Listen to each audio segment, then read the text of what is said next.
Good evening, everybody, and good afternoon. How are y'all doing? Welcome to the show. And I know today's show is going to be very interesting.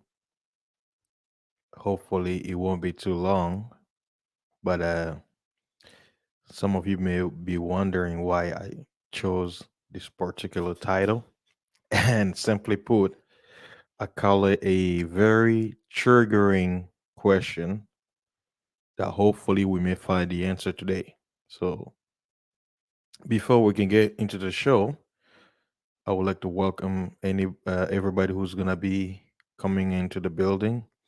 Some of you gonna be late, but first, as you already know, for those of you watching my YouTube channel at this moment, if you are brand new to my channel, please make sure to like and subscribe so you may stay update to my notification and ring that bell so you can get annoyed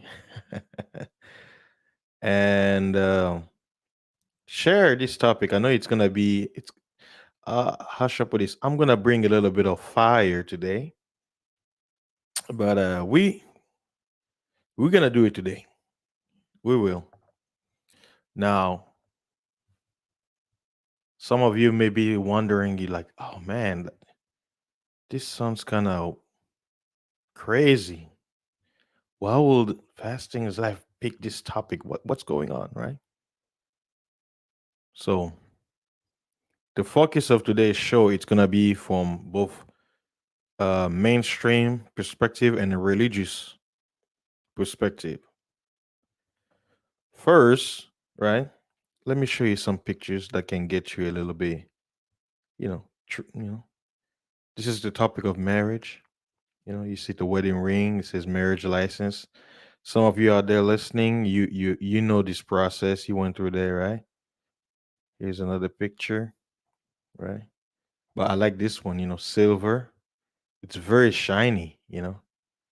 I hope you know I hope this ring was what $5 each, but you already know I doubt it, because it really looks very bright and beautiful, smooth, no scratch or anything. So the polishment on this ring looks like the couple, well, the man had to cough up a lot of money, This is another, parenthesis, he had to trick big time, right? And then, there you go, coming together, you know. Oh, look, he got me a ring. Oh my God, we're gonna get married. Oh, congratulations. So, the, you know, how should I put this? It's easier to follow the crowd and do what everybody does. But when you start to ask questions, this is where the quote unquote danger comes in. Why? Because you're starting to go against the current. We live in a world and society that you are born and you get the education of your parents on things you can and can't do, and then as you get older, society, your education tells you what you can do, and then come religion, right? But then when you start asking questions, that's when you start wondering, be like, wait a minute, why are you questioning what's already in motion? You don't know anything, right? So brace yourself, brothers and sisters. We're gonna get into this. It's gonna be hot. But I'm trying my best to keep it very short so I can allow a panel for a few minutes because I know a lot of you are gonna have a lot of questions. So let's see. I see we got some people in the building. Shout out to you, Batman Beyond. Welcome back. I hope you're enjoying your weekend. D Rock, salute, salute. All right. Yes, I will have an open panel, and basically after I finish with the crazy topic, then I'll open the panel. So I'll try my best to keep it within 30 minutes, but I have to go to a lot of records because I'm gonna use reference articles, and as you saw earlier, I'm gonna use Wikipedia too. But for the moment, let us go to the answering this question that I have for you. Is marriage satanic and evil? That is the question I want you to have in your mind. So let's break it down. What is marriage? I'm going to read to you the definition from the internet, right? Based on the records that we have. And what does it say? Marriage, the first definition. And pay attention because, like I say, we will see. It says noun, to legally or formally recognize union. Keyword, right? Union of two people as partners in a personal relationship, parentheses, historically and in some jurisdictions, specifically, a union between a man and a woman. This is from the dictionary, right? I know. I'm not looking at the chat right now, but I know you are really, you guys, y'all, oh, the black fasting, don't go there. Don't go there. Back up, back up. Let me repeat. This is the dictionary. It says historically, right? And in some jurisdictions, specifically, a union between a man and a woman. That is the first definition. Keep that in mind. Second, it says marriage is the state of being married. And when you break down the word marry, right? It comes from Old French. It comes from Latin maritus, and then Old French marier, which means marry, and also husband, mari. Like uh, for those of us who speak French. So when he says in French, when he say your husband, he says your mari, your ton mari, ton mari, sorry, mari, and it says joint in marriage. That's the definition of to marry, right? It's a verb to marry. To take someone as one's wife or husband in marriage. Enter into marriage. Become a member of a family by marriage. Of a parent or guardian, give in marriage, or say give a son in marriage. Second definition, it says cause to meet or fit together, combine. And they give an example that says the show marries poetry with art. So it's a union, or it's a blend.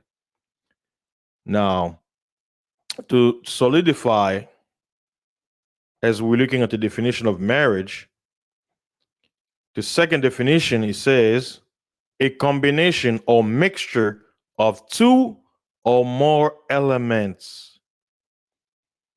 Of two or more elements. Now, biblically,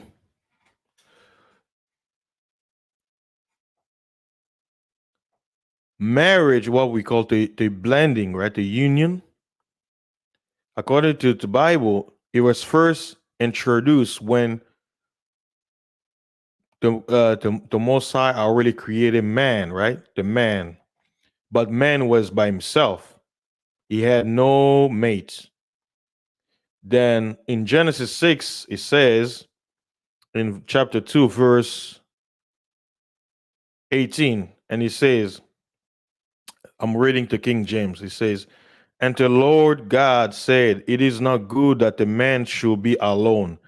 I will make him and help meet for him. keyword and help meet, right? And then when you follow up, because that was the plan that they had, right? And he says in verse 22, and the rib which the Lord God has taken from him, made he a woman. So here the Bible is showing you the first surgery. And if you if you want to look at it, it's what do science are calling it right now? Where you take a piece of DNA from something and then you make something out of it. If you look at this process, that's another way where a woman was made. This is according to the biblical records, right? Because I know I have viewers who probably do not believe the Bible, but I'm starting here because that's where my mind is most of the time, right? Don't worry for the pagans. I'm gonna get into your part. Don't worry, I got you covered. Now look, it says, made he a woman and brought her unto the man. And Adam said, this is now bones of my bones and flesh of my flesh. She shall be called woman because she was taken out of man. Therefore, it shall a man leave his father and his mother and shall cleave unto his wife, and they shall be one flesh. Now, this is the story or the background of the original man and woman. So, the question I'm going to ask you this: in this moment, is there any mention of what I'll put marriage as people look at it today? But it does talk about what the word marriage describes, the union, right? The union of two people coming together. And then as you go on, it gives you the purpose of marriage. The first one, it says the woman is supposed to be, was made from man, was part of him, to be his helpmeet. So right there in the Bible, it's telling you the purpose of marriage. It's for the man having a helper. And you could look at it in another way as an employee, somebody who's working for your benefit. Notice he didn't say, he said, I'll find him someone he can help. No, he says a helpmeet, someone who's gonna meet your expectation, someone who's gonna help you, right? So far so good, right? But then something happened. According to the scriptures, chaos came to be where everything changed. And as you go on into the scriptures, man, was it the species or what you call mankind began to increase. Society began to grow. Governments were established, religious establishment. So everybody in whatever particular place they were, they had to develop their own system, right? Now, if you look at most of the rituals when it comes to marriage, it it it has evolved, but there's a lot of ancient practices in it, right? But if you notice, even right now today, you have different cultures where they're practicing similitude of what you call marriage. And for those of us who are living in America, you already know if they have to make a quote unquote dictionary in the coming days, that definition of marriage will have to change because this society has changed. So when I ask the question, I say, is marriage satanic and evil? The question is, what kind of marriage are you referring to? Because there's nothing wrong with union with two people, right? Coming together in partnership. But then the question is that union evil and satanic? So that means there's a category. Hmm. Now, I know you guys are probably tired of looking at that ring, right? Now, Let me go to the next. I'll show you this article. Now, when you look at modern marriages, right, what is something symbolic that refers to a union, right? When you're talking to somebody, you meet people. What is a sign that will represent in our modern time that two people quote unquote united or in partnership in marriage? The ring, right? Wedding rings, like this one right here, right? So the question is, what is the origin of this practice? Because if you, for those who claim to be Christians, right? I don't see when I read Genesis or when I read in the patriarchs, there is no mention of exchanging of vows, of rings, you know, as people express it today. If you actually take time to read in the Bible, the way it describes marriage, marriage was basically a contract between two families coming together. That was the culture. Now, when I say the culture, I'm referring to biblical culture according to the ancestors of whom they're referred to as the Israelites. Like I say, the numbers of people grew in number and everybody had their own cultures and customs. So you had, people who live what you would call today Iraq, they had their customs. People who live today where you call India, they had their own customs. People who live in Ethiopia, they had their own customs. People who live in Libya, they had their own customs. So every nation had their own customs. They had marriage, but not everybody was doing it the same. Right? Now, I'm about to show you because we're trying to answer the question, is marriage satanic and evil?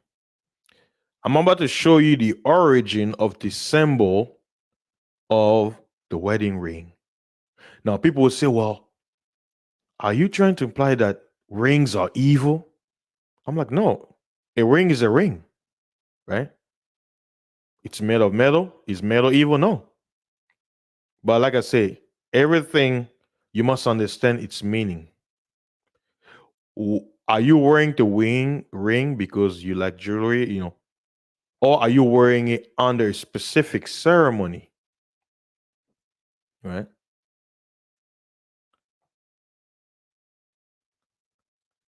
Everything has a purpose. Everything has a meaning.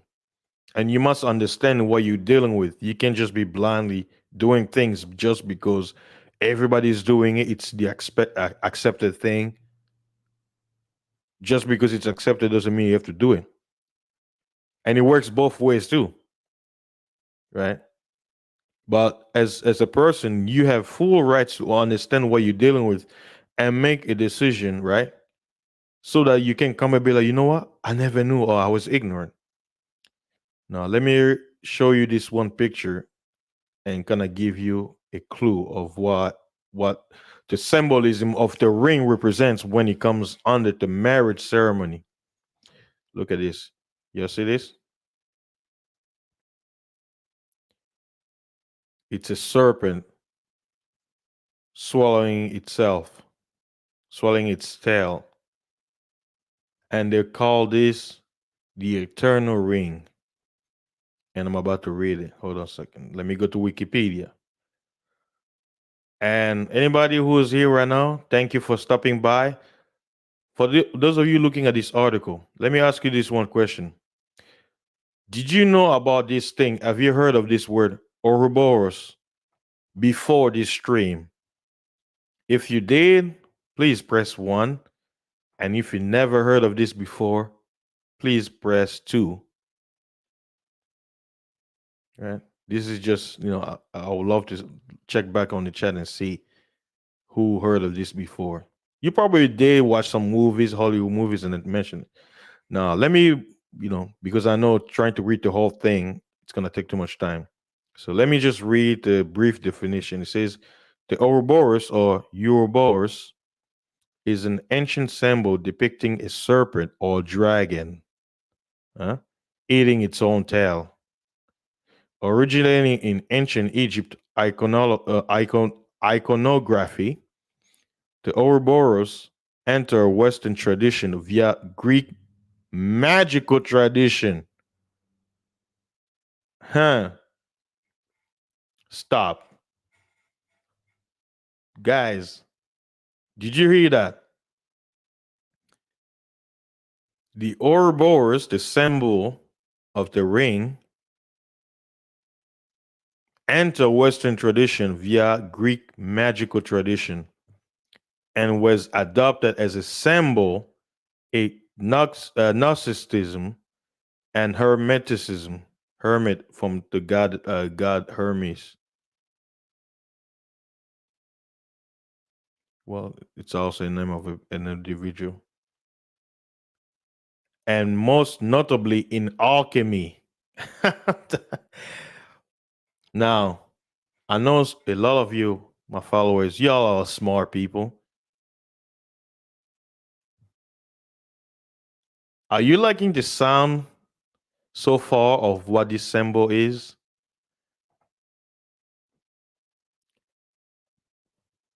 Trying to answer this question, is marriage satanic and evil? Is this somehow kind of like making you think of be like, wait, what? Like I said earlier, if you're listening to me, I said the term marriage in itself, right? It says a union. Now and then I asked, I say, well, what kind of marriage is satanic or evil? Because the word marriage just means union. So the question is, what union is satanic and evil? Mhm. And it says the term derives from ancient Greek or Boers, from upa, ura, uratel, plus bopos or boros, eating, tail eating. It says the Ouroboros is often interpreted as a symbol for eternal cyclic renewal of a cycle of life, death, and rebirth. So, like I said, everything has a symbol. So, some people say, well, this actually refers to because a marriage is what it's a it's a contract between a man and woman, and you're supposed to be like that. What till what's it saying? Till death do us apart, right? Till death do us apart. People repeat it, but guess what? What does society show us? Do people really keep that binding or that Ouroboros contract till death? Or they're just there reciting like a parrot, saying it just, just to please everybody, and then they don't really mean it, right? But they still do it. So just because you don't really take to heart what you are participating doesn't mean it negates its ancient meaning and current meaning, because deception can hide itself in many forms. Now you say, oh, why are you showing us this whole ancient thing and stuff like that? Because I'm taking you way back. And as I showed you earlier, the whole symbol of the ring is based on what? Witchcraft. Alchemy is witchcraft. Magic is witchcraft. So you'd be like, wait, that don't make no sense, right? I thought religion is all about, eternal things and all that stuff, right? Let me show you another symbol of this Ouroboros. What do you see? Same symbol, right?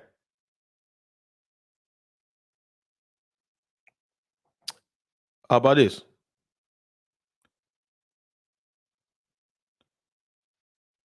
You like that? Hold on, here's one more.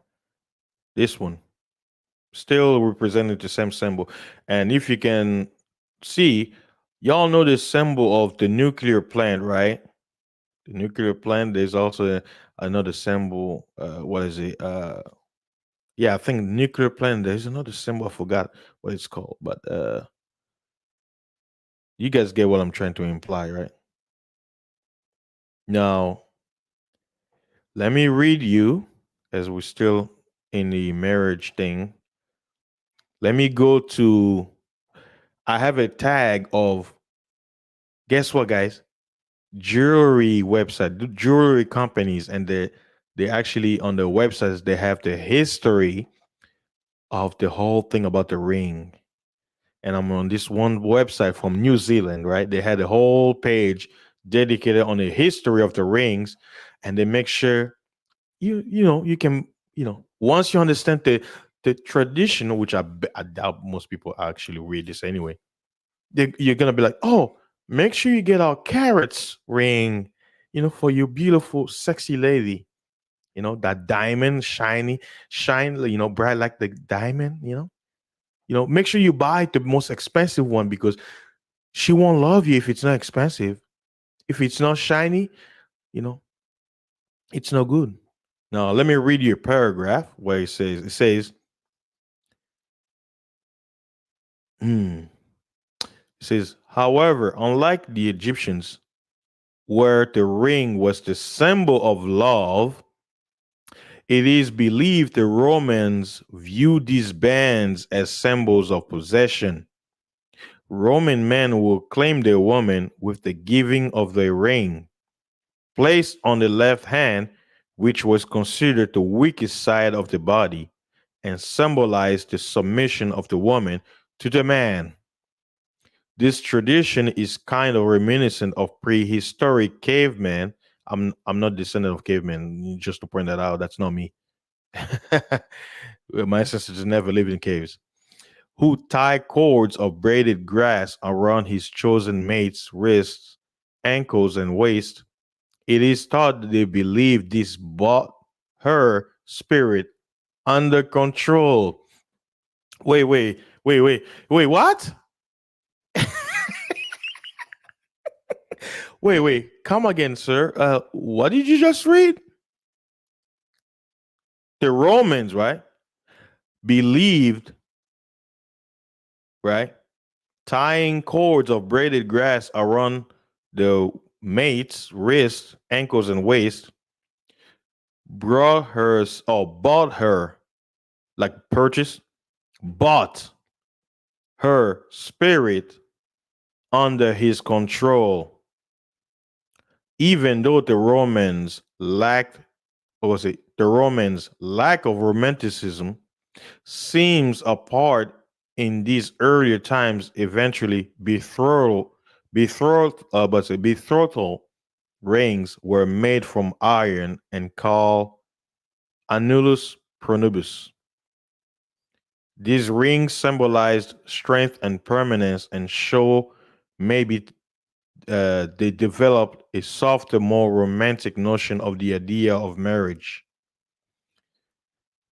The reason why I'm going to different records and history of marriage, I'm trying to lead you somewhere because we have some people who look at marriage as it's not important to them.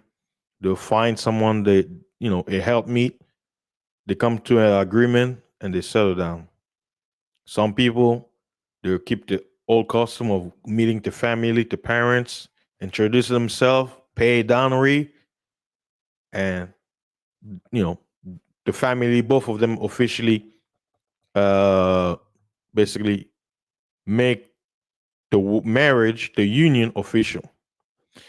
But then you look for us living in the West, there are many kind of marriage. You have in Canada, it's a mess over there. But here, marriage was a union between a man and woman back in 2015. The government, the Supreme Court, the highest office when it comes to laws, decided that they say no. People who practice same-sex, you know, lifestyles, they too can practice this ritual and be accepted according to the government. And then you have it also involved with religious ceremonies that basically come in agreement. Now, I'll put it this way: there are many forms of marriage. Which one do you want to do? And do you understand what you're getting into? Because you have to remember the purpose of marriage certificate. Why? It's not just you and your mates who are uniting. You're uniting with the legal system, with the government, the family. Your family and your mate's family are not even involved, right? So I've seen weddings where you have like they'll do like the ceremony, the party. The couple will come together. The priest or whatever will bless the wedding, the exchange rings, do all that stuff, and then they'll be like, okay, before you guys can get on the dance floor, in front of everybody, you get to what? Sign the marriage license, marriage certificate. And then you ask yourself, well, is this a certificate for the church? No, it's for the government because the system that's in place, that society is set up, in order for you to be recognized as married, you have to what? Engage into the legal registration. That's so I'm kind of leading you somewhere because it's like biblically wise, the purpose of marriage has gone way left, way left, thousands of years later, right? But then you have also to remember there are many cultures that have many customs. So when I ask, I say, is marriage satanic and evil?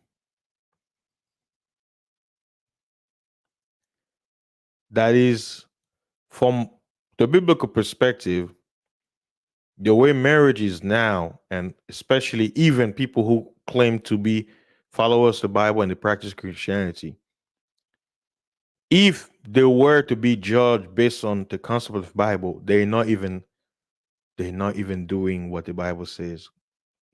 No way, no how. Why? Because you take the Bible, right? There are certain rules when it comes to the law of marriage. Are you meeting the father of your bride or of your future bride and paying dowry? Depends on where you are. Some customs, like I say, certain customs they keep one thing, they have something right, and then they have something different. And also, when you make the vows, do you understand the importance and the consequences of making those vows?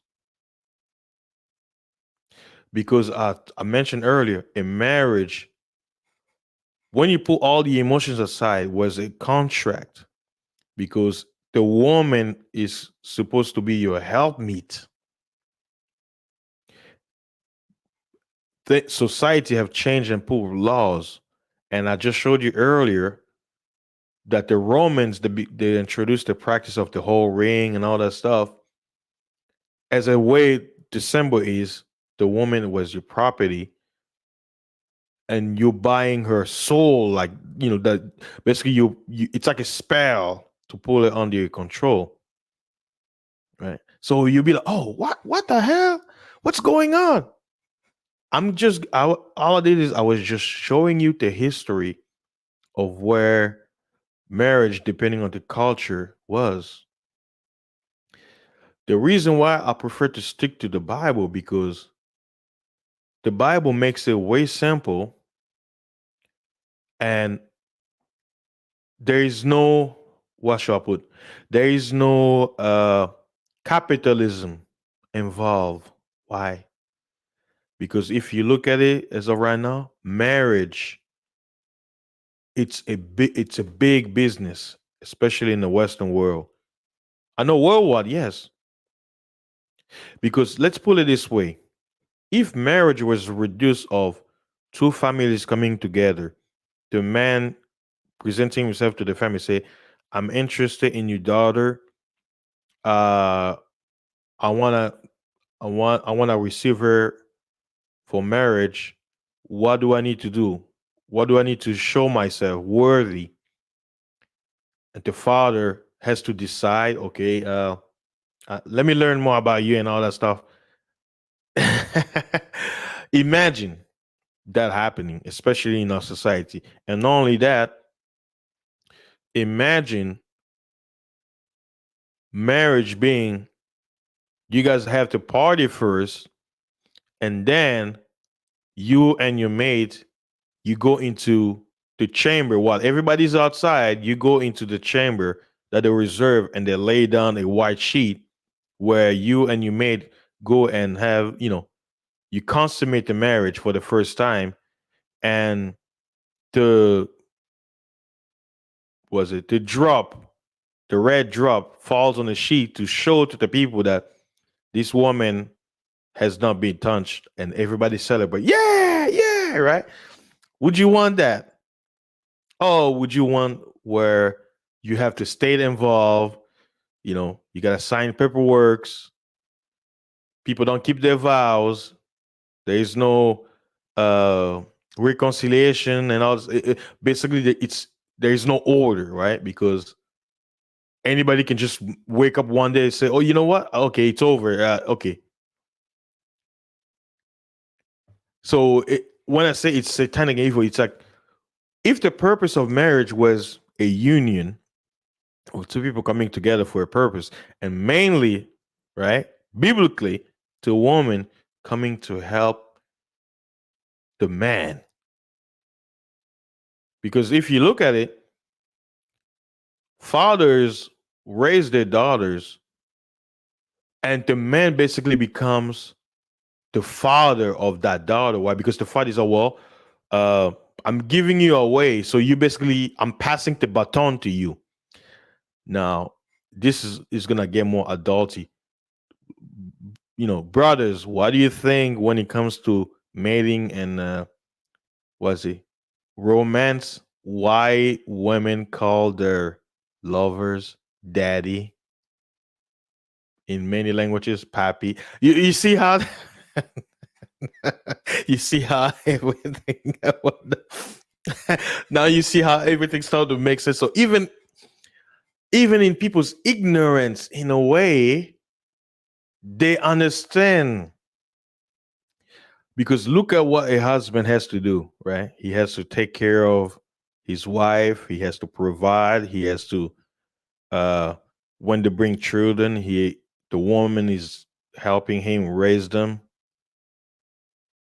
So when you look at marriage the good way, not the evil and satanic way, the man is the cornerstone. Everything is about him. That's it. If because I gave you certain history, like I mentioned, the origin and all that stuff. But if you break it down, the simplest way, marriage was supposed to be about the man for his profit. Everything is about him. Why? Because he's the boss. And the wife and bride is supposed to be his helpmeet. Because of that dynamic, that's it's supposed to flow. The energy, the balance is gonna flow. Why? Because everything falls in its place, in order, in its position. And here's another when I talk about words. A man doesn't get married. A man marries. A woman gets married. She doesn't marry. Do you guys get it? Do you guys get it? It's the man who's he's grabbing. So he's the one doing the marrying. The man is the giver, the woman is the receiver.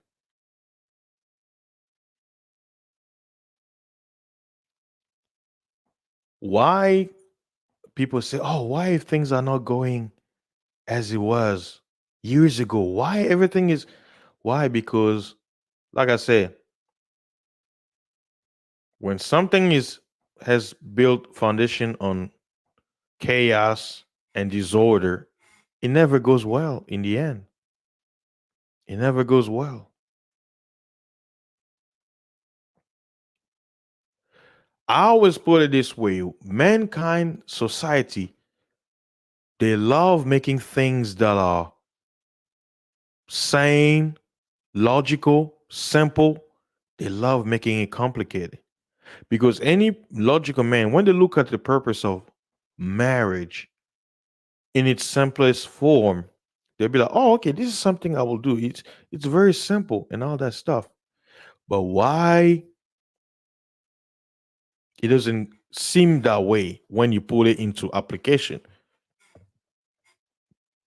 Because you have to look at the foundation of what you call quote unquote marriage in whatever society you are in. And now, like I say, when you have people who live a certain lifestyle, right? Like people who are in the LGBT community do this, right? Society is allowing it. So it's like, what is marriage really? Because if it's the union, right? And remember, one definition says it's the combination of two or more elements. But then when it comes to the purpose of marriage, when it comes to man and woman, it says historically and specifically was between a man and woman. Now, if it change, right, that means anything goes. Somebody can marry their dog. Somebody can marry, like, they can call anything marriage. You can call anything marriage now, if you want to look at it that way.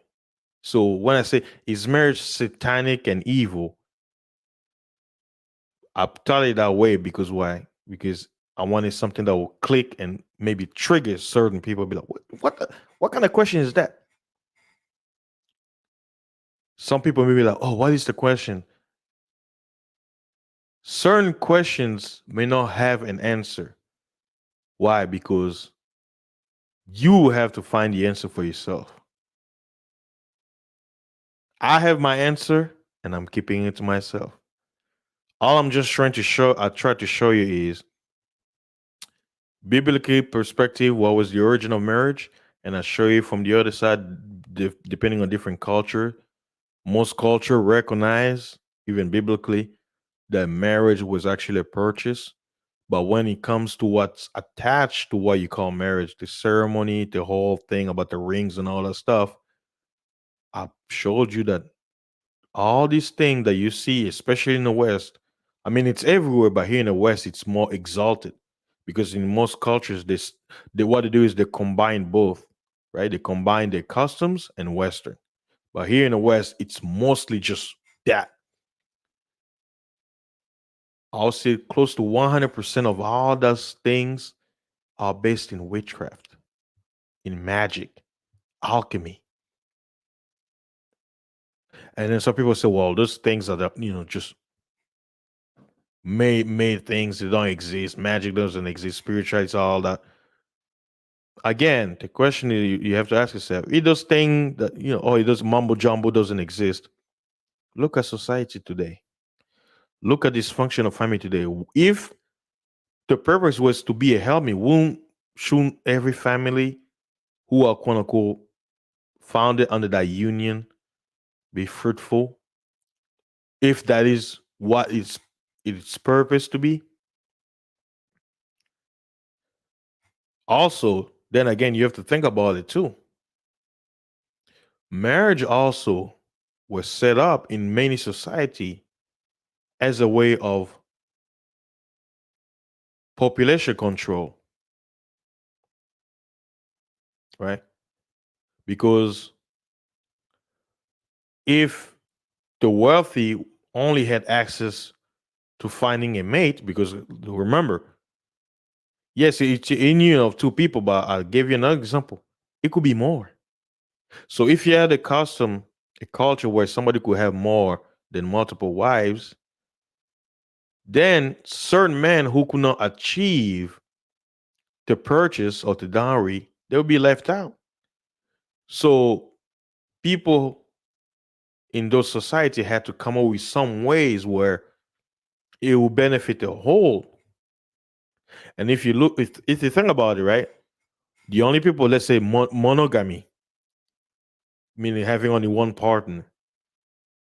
Imagine a society where monogamous marriage were allowed, but then if you have money, if you have wealth, you were allowed to do you to have more than like you were allowed to have multiple wives.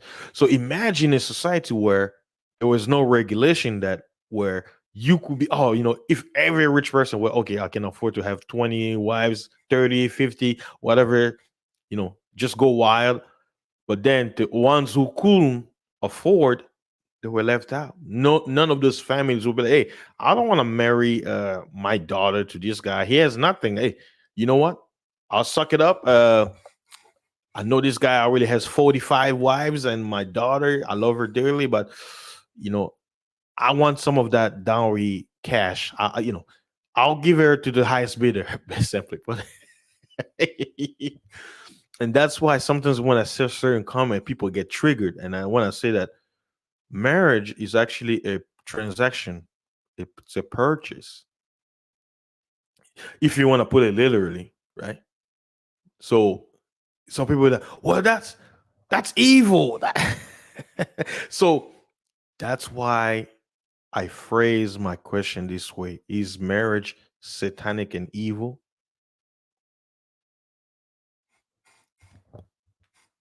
That question is something you need to think about. And the reason why I say it's something to think about, you have to understand what you're about to do. You have to know what you are doing. You have to be aware, right? Now, I've met people who engage in marriage who never done anything when it comes to how society describes what you call marriage. They never done it. They did it their own way, right? And everything is smooth and all that. Yes, of course, you have marital problems and all that stuff. But I'm saying they chose not to engage into something they realize they don't agree with. They understood what it was. They say, I decided not to engage with it. So from people outside of the bill, what they have done, is it satanic and evil, or is it good and righteous? That is a question that, hey, you have to answer for yourself. I just ask questions. So, in conclusion, I've shown you the definition of marriage according to the dictionary, and I showed you the symbolism of the ring when it comes to marriage ceremony. Not to say that rings are evil. I repeat, I'm not saying rings are evil, but I'm saying the foundation of exchanging ring under the idea of marriage is, for those who are Christian, it's not biblical. It has pagan origins, and its foundation is in magic, witchcraft, voodoo, whatever you call it, right?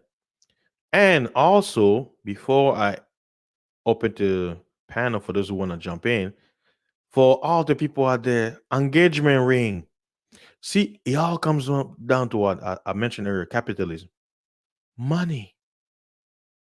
You don't have to do all this stuff. That's the whole purpose. Let me show you the definition. It says engagement ring.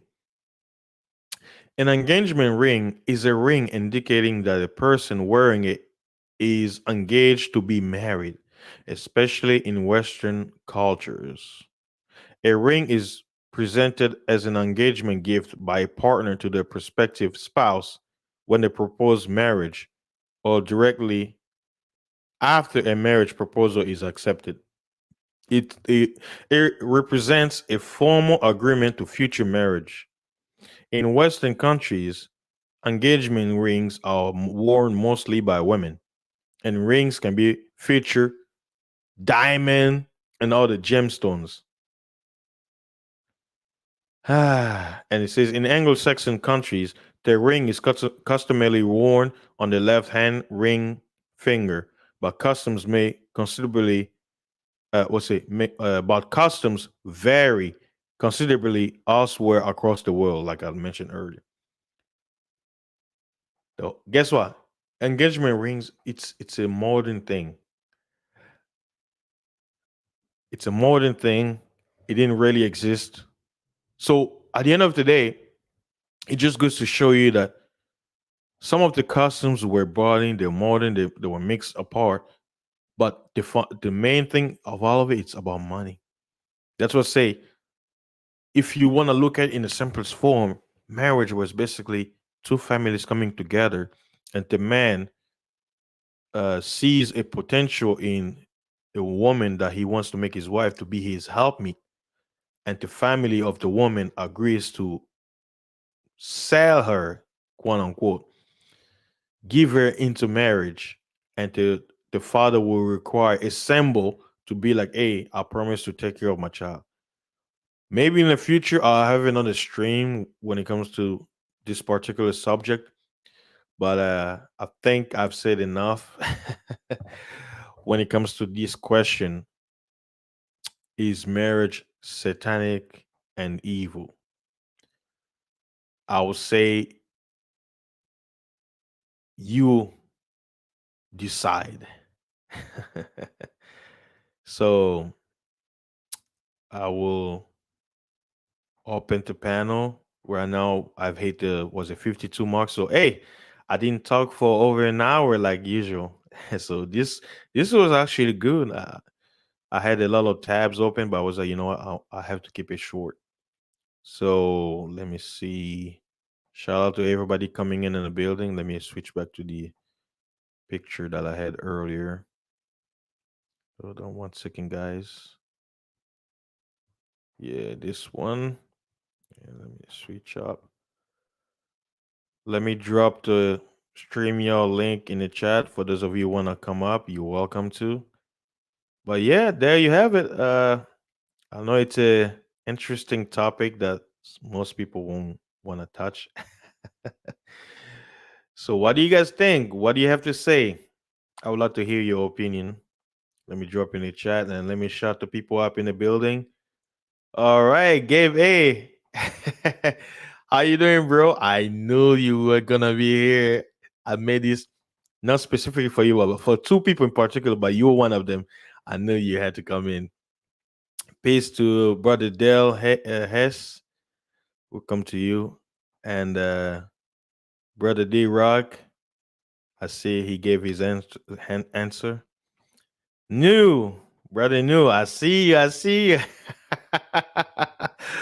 I hope what I talked about was interesting. Hey, Mahogany. Yeah, Mwanamboka. Glody. Welcome. Yes. Uh-huh. Yes, yes. The unspecialist. I see you, bro. I see you. What's going on?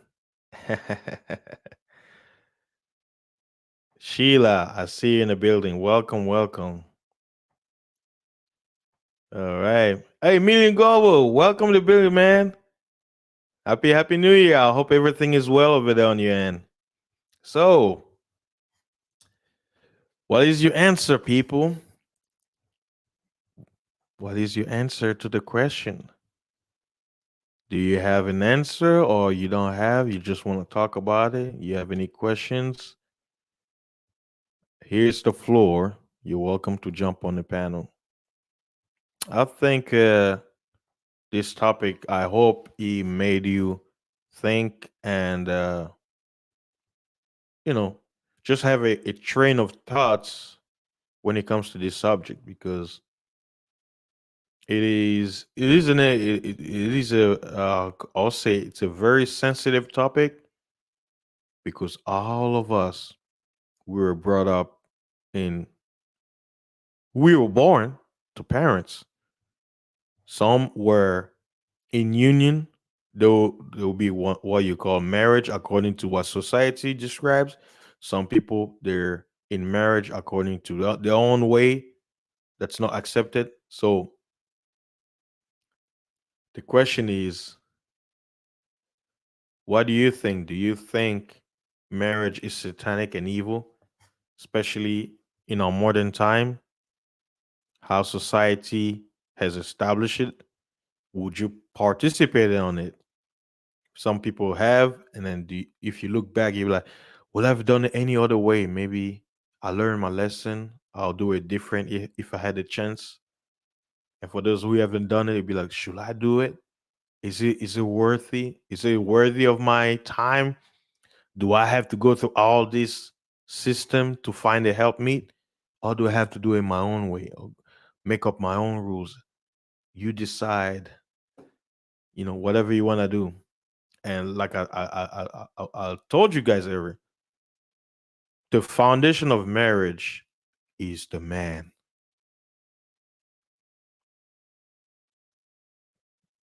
regardless of any religion, regardless of any society.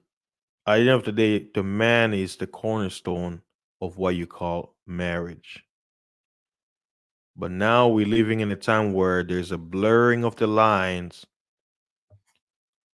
People don't respect the oath, right? Because if you look, let's say if people looked at marriage as a business contract, because it is, if the if one party doesn't respect the contract, the contract becomes null and void, right? So the benefit that both were receiving will be no more. So what if everybody looked at marriage as a contract, like an employee in a relationship between a boss and an employer, right? You'd be like, hey, what are you willing to offer to this company? This. Here are the rules. I'll pay you this and this. You're gonna be working Monday to Friday, and if I need, basically, just like the relationship between an employee and a employer. What if people looked at it this way in our society? Will marriage be the way it is right now? So these are some of the questions that I'm sure a lot of you out there listening have in your mind. So shout out to brother Bitcoin. Hey, I'm wondering, do you have any Bitcoins? Hey, I do have some stock in Bitcoin. Guess what? I can only afford $200. I can afford $40,000. I can only buy crumbs. Shout out to you, boo. I hope you're doing well. I hope you're drinking your B1 juice every day. Marry a woman that's get to the chopper. Get to the chopper. Let's see it. Brother Million Global, he said he has a question. He says, so in the Bible, he says the woman can remarry if she separates, only if he dies. Is this right? Yes. According to the biblical law, when it comes to marriage, the way Moses received it. Remember, marriage, like I say, the foundation is the man, the man. But at the same time, even in the law, it say that a man cannot divorce his wife just because he feel like it. Because remember, it's a contract, and if he dishonor basically he breaks his contract in order for his wife to be to not bring shame to her family. If the elders of the people, right, because remember when they came in the marriage, it was two families coming together. If the family realize that this man, he's doing it, you know, to break his contract and trying to bring shame, they will chastise him, meaning that, hey, what you doing? You have no reason to do what you're doing. And if he's stubborn and all that, then he's gonna have to pay a fine. And not only that, in ancient time, the dowry used to be the family of the woman giving the husband wealth for the daughter to be like, hey, we're giving you this for our daughter so you could take care of her. And if the man breaks his contract, guess what will happen? The daughter will now return to her parents empty-handed. She's gonna return with all the stuff that his parents gave it to the man. And if you look at it, the only people who could do that were what? The wealthy.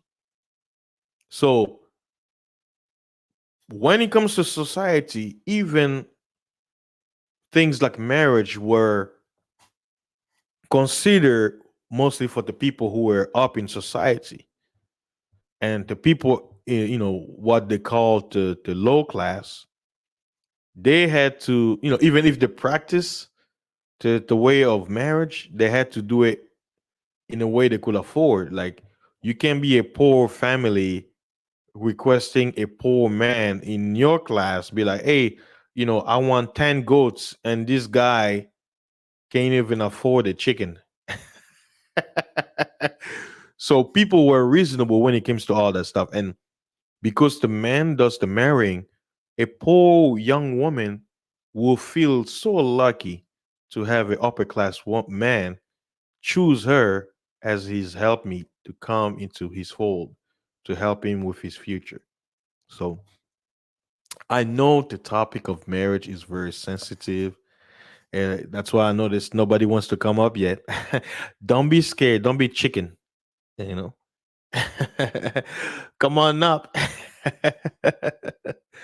Come on up. Come on up. So, all right. Looks like I've hit the 1 hour mark.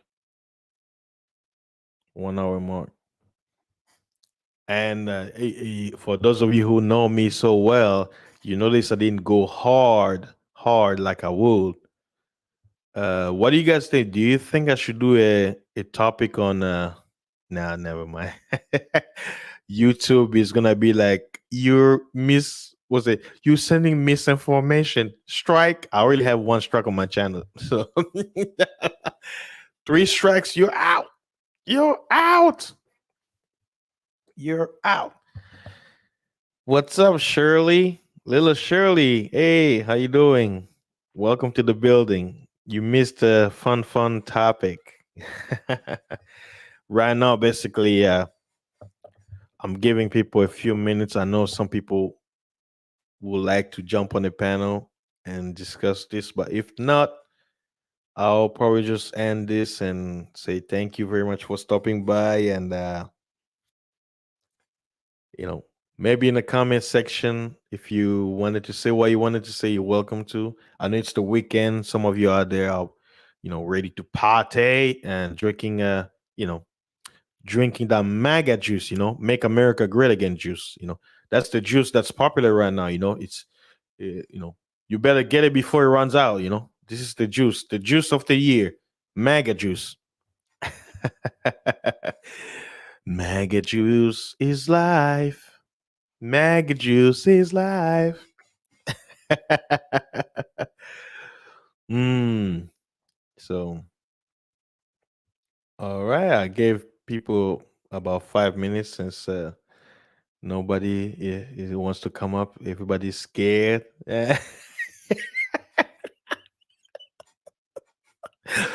I know this is a hot topic. So I'll have to bid you all adieu. And make sure to leave a comment. For those of you who are shy, if you want to say anything else, feel free to leave in the comments. But I know some people will, wait, fasting, what is your answer? I'm like, well, this is not a particular question that can really be answered. But if I have to give you an answer biblically, I'll say the biblical marriage is right. How, if you have to do it like it is. It's very simple, straight to the point, and but the irony is, so most societies today do not accept it. So that's why that's where the trouble comes in. All right, I heard a sound that looks like Miss Sheila is in the building. Miss Sheila, hold on, let me pull you up. Let me. All right, hold on.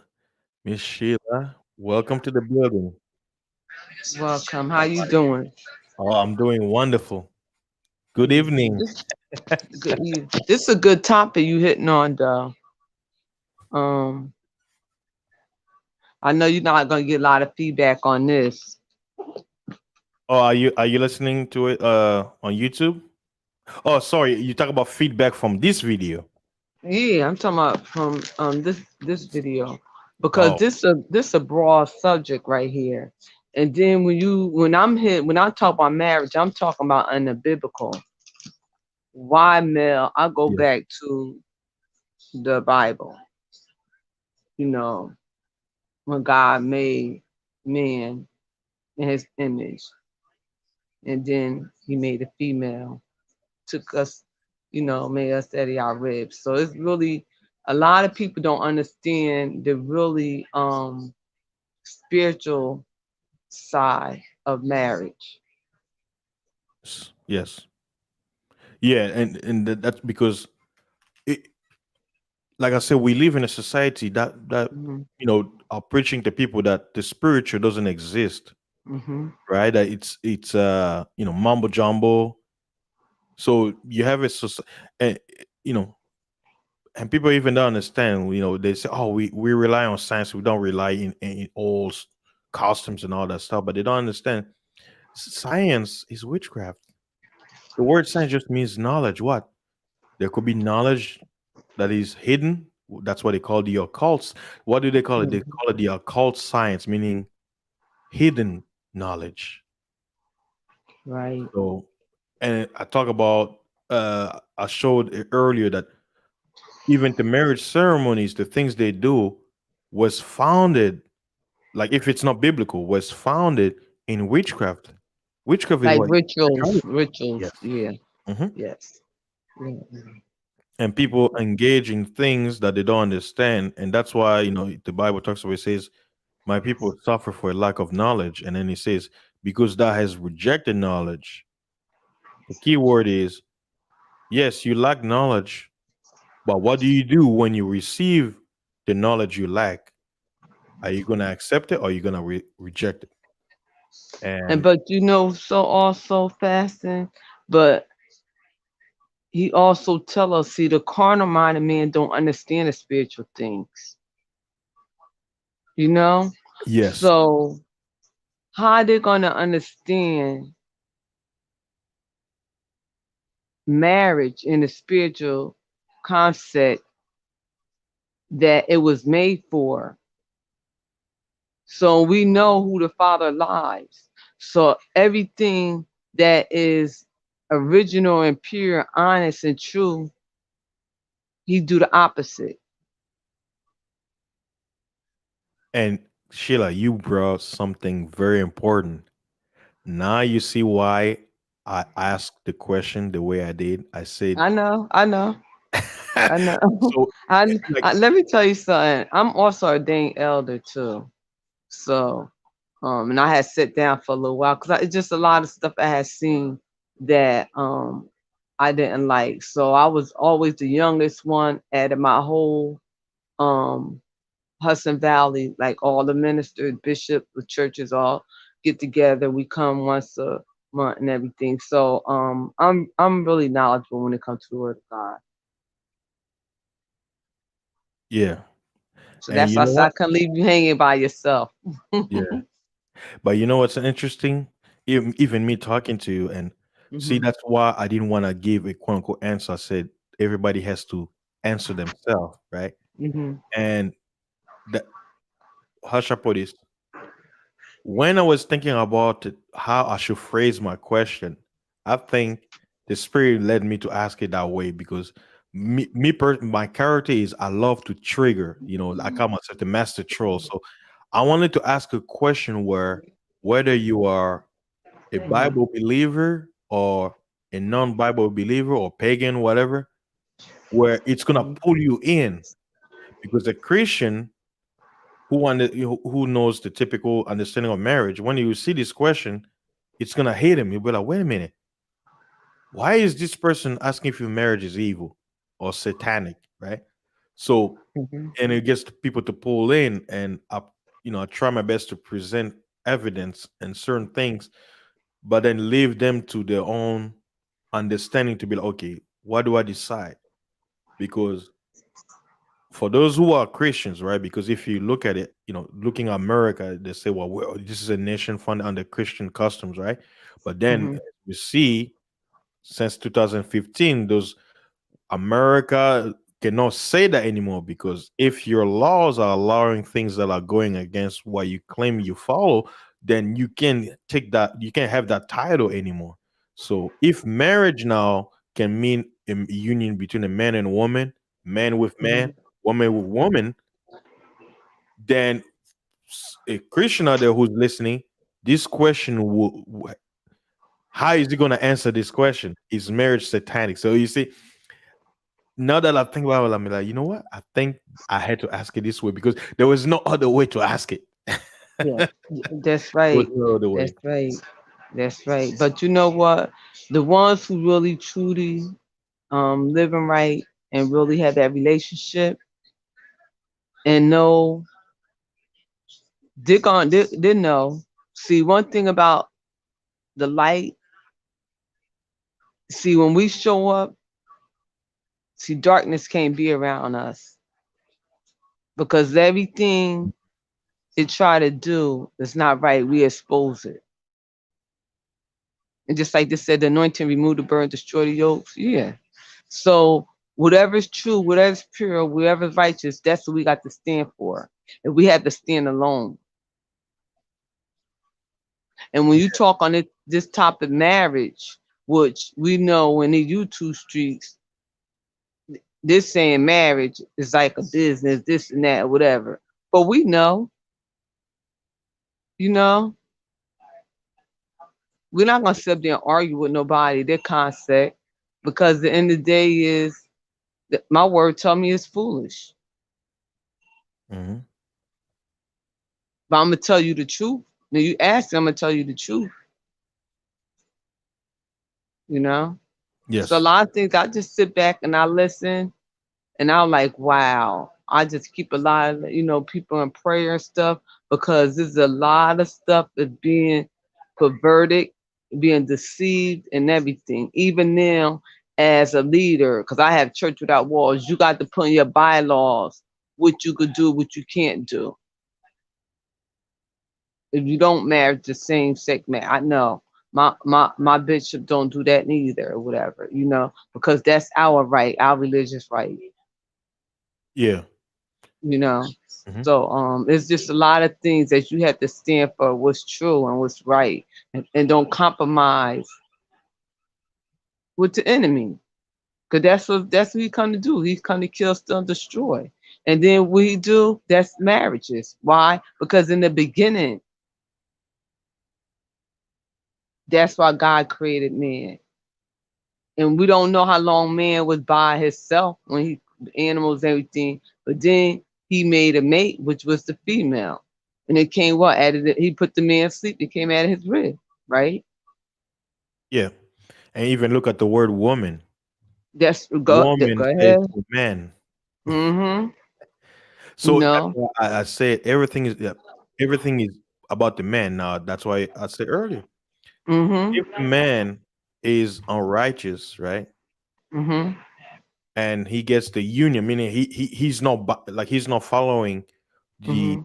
biblical basic of marriage, right? So Yes. the question that I ask is that marriage satanic and evil? See, and then that's what I say, and that's the question. The woman who's gonna engage with that man have to ask herself if they're gonna come together because the world has its own definition of what marriage is. Yes. Yes. And that's why I asked that question, is marriage satanic and evil? Because if marriage means the union, which one is satanic and evil? Because Mm-hmm. you're gonna have people who gonna be marrying their dogs or their horse Mm-hmm. and call it marriage. What would people say then? Right. Will the Right. horse have to sign the certificate? It's like when people talk about subjective and stuff like that, and something it's gonna come to a point where everything is gonna be subjective. Yes. So it'll be like, okay, what is gonna be evil and what is gonna be good? Because it seems like everything is being reversed, or everything there is no good or evil, and that's the That's end. what the word of God tells us, that what this said is good is evil, what's evil is good.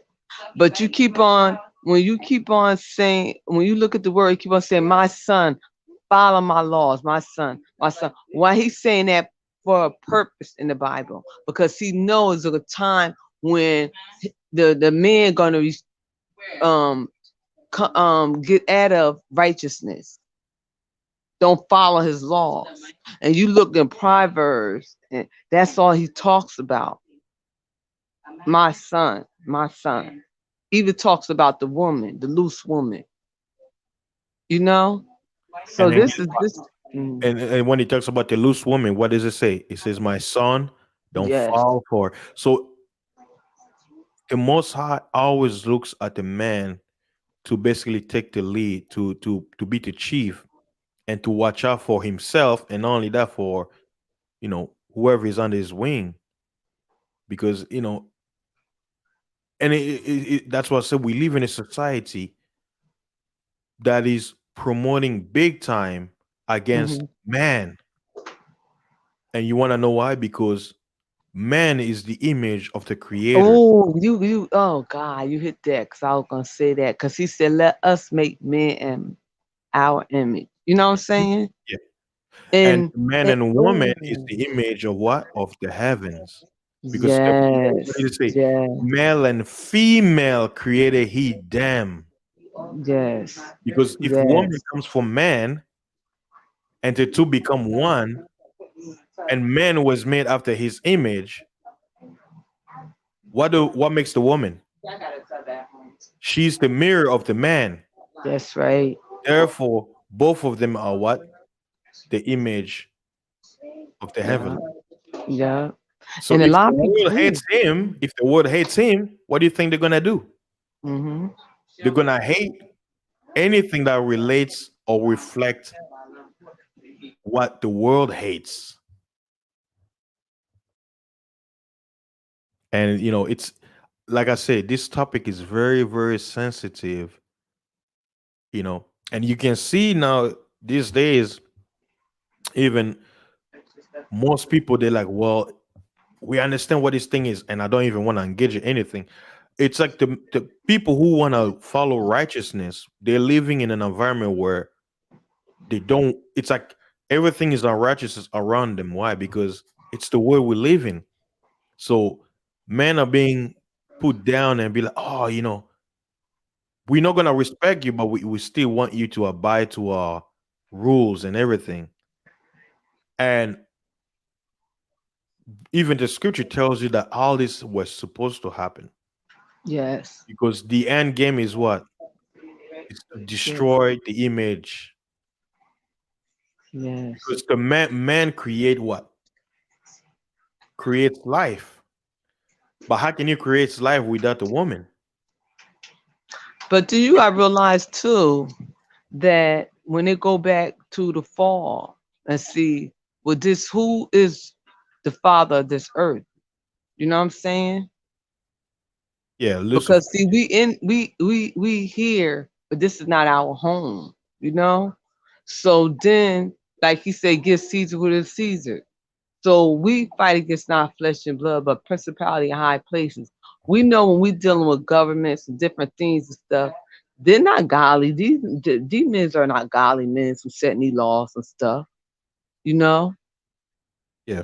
So we, as righteousness, we have to keep our laws. We have to teach our kids. We have to keep our standards. And what had happened over decades, the body of Christ just went down. The standards, anything goes. You know, even the way they dress, even the songs they sings now, even they don't even train our the girls to say this stuff until they get married. You Yeah. know, they're not even teaching our young men to really be masculine and do just how to help a young woman, a young teenage boy, help a woman take groceries out her elderly woman out her car, or different things. You I see hear some. my Yeah, nephew like being funny. yeah. Yeah, yeah. Tell me, we live in the hood. You do not live in no hood. You got jokes. But yeah, we sitting up here in the suites celebrating my grandson birthday. But yeah. But yeah. So different stuff. You do it, so why other guys can't do it? Hmm. No, you're not different. You was raised different. Yeah. But So but the, it depends on how you was raised. mm. It do. He And tell like me, I say you do it, so why he tell me because he's different. You're not different. It depends on how you was raised. Yeah, I know you could be still raised the best, be the worst child. mm. Go ahead. But it's like even if you're raised like Hmm. at the end of the day, you have a choice. Even the scripture says train a child the way it should go, so that when he I'll gets go say old, that. he will walk straight up a path. Like Hmm. I'll use myself as an example, right?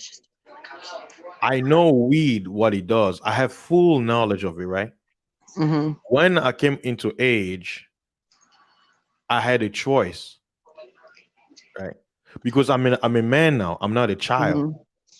So you whatever action you do, yeah, they can look at you and say, "Oh, your parents know." But it's like when you're an adult, you are responsible. You know, you make the Yeah. choice on how you're gonna do things in life, and nobody else should take the blame. But like I say, society wise, your parents will still be looked at because you represent them, and that's why I say we live in a society because That's right. society has made evil good and good evil. Hmm. Everything is in a reverse. The world will shame you for making a mistake, but then they will teach you how to make that mistake again over and over. But then they're gonna blame you for it. And so it's so funny you saying this because I'm in the next bed to with my nephew 16. He don't go out the house. He don't do nothing. So if you don't even live in the hood. So he try to be smart. You don't live in the hood, but what your life is dangerous time you go outside. Yeah, I put that. Why you say you consider you live in the hood? Because there ain't no ghetto where y'all live at. Y'all live uptown. The ghetto is downtown. No, because you go to inner city school. That you're not considered living in the ghetto. You live in a downtown. Y'all live in a development. I don't think He wants so. to have swag for the ladies. He Yeah, wants. that's but he's 16. He want to fit in. He don't even go Yeah. outside the house or stuff or whatever. Hey, Yeah, I can lock you myself and, in my room for 30 days. I'll be okay. and you can look at him and just tell he's different. And that's the problem too. You got a lot of kids that want to. Oh, we from the hood. We want to fit in. We want to do this. We want to do that or whatever. That's not cool. It's not. And you talking about being a police officer? Yeah, yeah, You no. gotta stand out. Yeah, It, he's 16. Yeah, he want to be a police officer. So hmm. yeah, but he stay in the house and stuff. He don't. Hey, if Yeah. he wants to be a cop, I'll say better for him to join the military, then become a cop afterwards. Yeah, cause that's like my I had like a couple. My nephew now, one of them, my cousin, he a police officer. My other cousin was a police officer. My uncle one, so that's in our family. So he want to be one. So we're gonna let him go to Family the tradition. academy. Yeah. Hey, me, But because in church and stuff like that. But you don't really like. No, you can't go now because we isolated. But different stuff that you know you different than any other kids around your area, your development where you live at. hey, that's Yeah. awesome. It is Yeah, awesome because where they live at is like uptown, it's like a development. And, different like yeah, complex or whatever. Yeah. So where you did the hood at for them is like it's probably about 5 minutes or whatever. So he go to an inner city school, but yet you don't live in the inner city. That's yeah. uptown. Yeah, but wherever you at, where you go at, you will see it if you go in that area. But you don't have to go in that area to see it. That's why you don't go outside. No, you see the Wait, guys in your he's area trying to 16? live at trying to be cool. Because you got different where we live at different areas. Like it's an inner city, but still you got nice area, whatever. Where he live in is a development, but you got kids that in that area trying to be cool, you know. Yeah, So like he, suburbs. Like he lives in the suburbs, right? Like the outskirts of. yeah, Yeah, like it's like close to the town. Yeah, yeah. So his dad moved back. There wasn't a suburb, but they moved back. It's like in between. and So yeah. I love living away from the city. I hate the traffic. I hate the madness. I prefer to be way out of the downtown. I don't even like going downtown. I'm like that better, nice place. Because I live in the Houston area. I live in North Houston. Hmm. So from where I live to downtown, it's about like if there's regular traffic, about 30 Hmm. minutes. But if Okay. I have to drive fast, it's gonna be like 20, 25. Depends on which part of Houston I want to go. But Houston is too big. Like it's way too big. Like And see, that's it- how I do a lot of my work in the city, whatever. But now we locked down. We can't really do nothing now. So everything is like, huh? yeah, you guys are Yeah, New yeah. York. He said I can't. Yeah, Yeah, because everything is like on Zoom and everything like that. So we do Cuomo everything. loves you. Yeah. You said what? I say government Cuomo loves you. That's why he locked you Yeah. in your house. That matter of fact, it's so funny because I just got um a little email for them. Now I got to write this proposal. I wrote it, so we trying to. Just a lot of stuff you have to. I'm trying to do before I relocate. So, cause Oh, you're trying to get out of there, huh? yeah, cause I'm tired. Of New York. I came back about 10 years ago. Mm, So, no, then I'm just go ahead go on our family land and just build. So be country. mm. Well, I was country, came back. So. But other than that, what you talking about is so funny because I was reading my Bible earlier and it was talking about marriage and stuff because I was going there with the virtuous woman. Yeah, the Bible has everything. Like, if you take some time, read the Apocrypha, the book of Sirach or Ecclesiasticus. Man, that book goes hard. It has a lot of chapters when it comes to marriage and especially the women. Virtuous and the Rudy and everything that we talk about when it comes to the ministry sector. I'm like Mhm. everything is in the Bible. Like I know people hate me when I say the Bible this, the Bible that. I'm like you guys are talking about something. It's already written in. It already happened in the past, and it happens now, and it's gonna happen in the future. If we still live in this, in this earthly society. Nothing new under the sun. That's what Yeah, Ecclesiastes is. I'm trying to. I had the book of Enoch, so I'll try to. I'm gonna get that again. I got to order that again because I'm gonna get a lot of the missing books of the Bible. yeah. Make sure you get the when it comes to the Book of Enoch. There's a lot of fake ones out there. Get the one that was translated from by R. H. Charles. And the good I thing think about that's the one I had. The brown one. It's brown. I had that years. This older woman gave it to me. Yeah. The reason why Mhm. he when he translated the book, he didn't give his quote unquote opinion. All he did, he just translated as it was written, like word by word. Like he didn't try to give his interpretation, whatever. So if you read Okay. his version, it's the best version. Why? Because it's as it was written and translate Hmm. it, and then you can read it and understand yourself. But I'll just give you a warning: the first six book of Enoch, you can understand it because it talks about what happened before the flood, right? Like I because he read it. I confusion, read it. yeah, I had lost, it yeah, gets I complicated, had it yeah, my stuff in storage. Like I yeah. had a lot of spiritual books. And it was in storage and it had flooded. Like the pipe had flood. And that's when I Oh, had came back from Indiana and I had a storage in the pipe. I was like, oh, and it was all my good like leadership books, my spiritual books and stuff like that. So now Imma start back getting I got a couple of them back, but a lot of them I had to I mean, I forgot the title of them, and yeah, but I definitely gonna get that again. I had ordered it, but they said it was in back order for Barnes& and Noble. But I think instead of going to Barnes& and Noble, I'm just doing it better online because it's cheaper yeah. I online. buy my all my books. I buy from Amazon, and some Yeah. of the books that I have, like I have some rare books.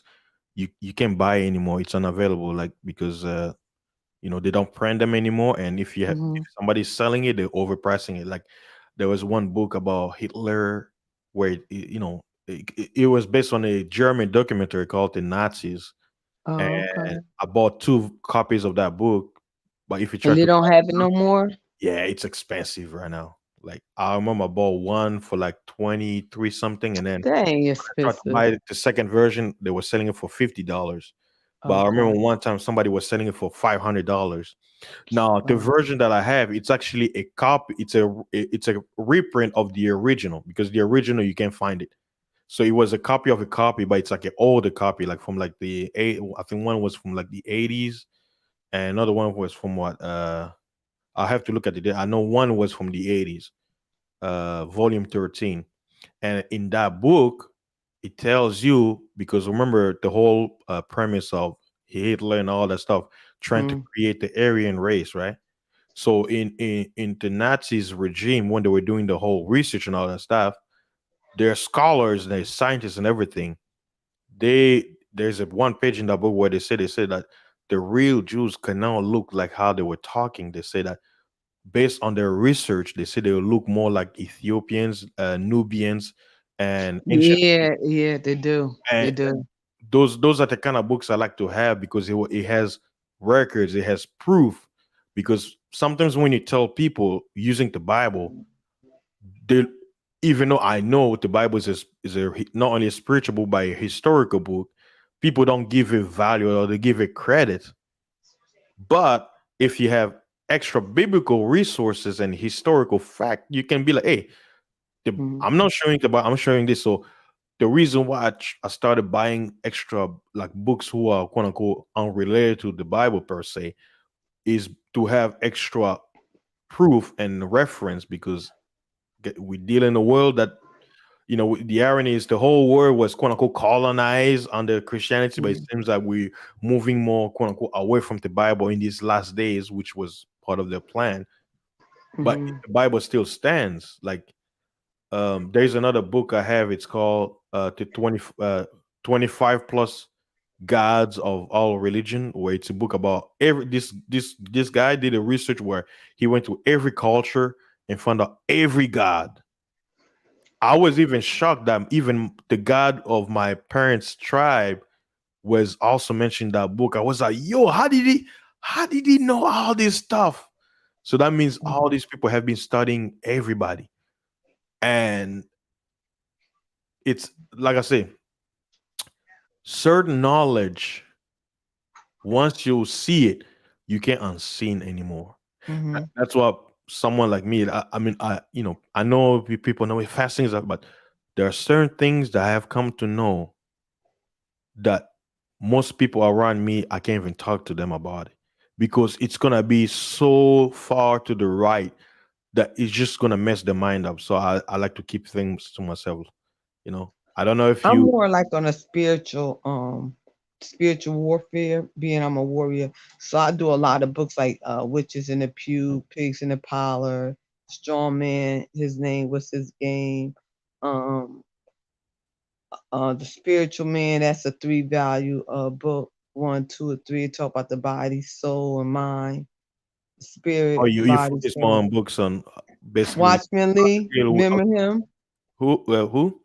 Watchman Lee, he dead now. Chinese. Oh man, you gotta get the spiritual man. Oh gosh, awesome. Yeah, I'll have And to check him out. yeah, and that was hard to find, but he came back. The Final Quest. See, I read a lot of spiritual warfare books.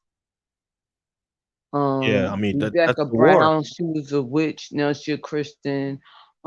It's just a because I have the gift of discernment. Also, I deal with a lot of I could know when I'm dealing with somebody who is real, who's not. So I read a lot of spiritual books, like Yeah, spiritual warfare books. Yeah. and you know what Mhm. you should read also? You should also read books on psychology because people don't understand psychology is witchcraft. That was my major. Yeah, the word psyche means the soul. That was my major. I have a master in that. I went to. I have, yeah. That's on retired case manager. See, That's but my major. Let me did, tell you something. You is so right. And my professor used to always say, "Sheila, you need to start reading other books with her." I'm be honest. It ain't nothing but the grace of God that, like I said, I went because my job paid for my tuition. So I was making just as much as my professors. mm, But it's like I didn't really pay attention to half that stuff. It was so demonic. I was like, yeah, yeah. oh, It's I like love once you critical understand it, thinking. yeah, But it was so like, when you get into Floyd and theory and I was like, oh, I was looking at one of my books today and I was like, oh God. I mean, I Do you paid want to so know much money for those books. Floyd and Sigmund Freud? Do you want to know one thing all these Yeah. people had in common? You want to know Mm, one thing you probably didn't know? They were what? all cokeheads. Same thing with Einstein. All these people I thought, wait a minute. Mhm. And see, I said they had to be doing something. So I thought they Yeah. just had mental problems. You know what is mental problem according to the Bible? Demon possession. And that's why I say, you Mm. know what? Because I'm be honest, a lot of people when I went to school with this in that major, a lot of them was on medication. And some of them Ah, there, everybody, this is no lie. And I was like, wait a minute, because at the time I was working in the field, but my job said, you know what? I said, well, they're paying for my tuition. Let me go back and go. I was going to Martin University. You could look that up in Indiana, because I was living in Indiana when I was okay, going. yeah, okay. And that's a black university.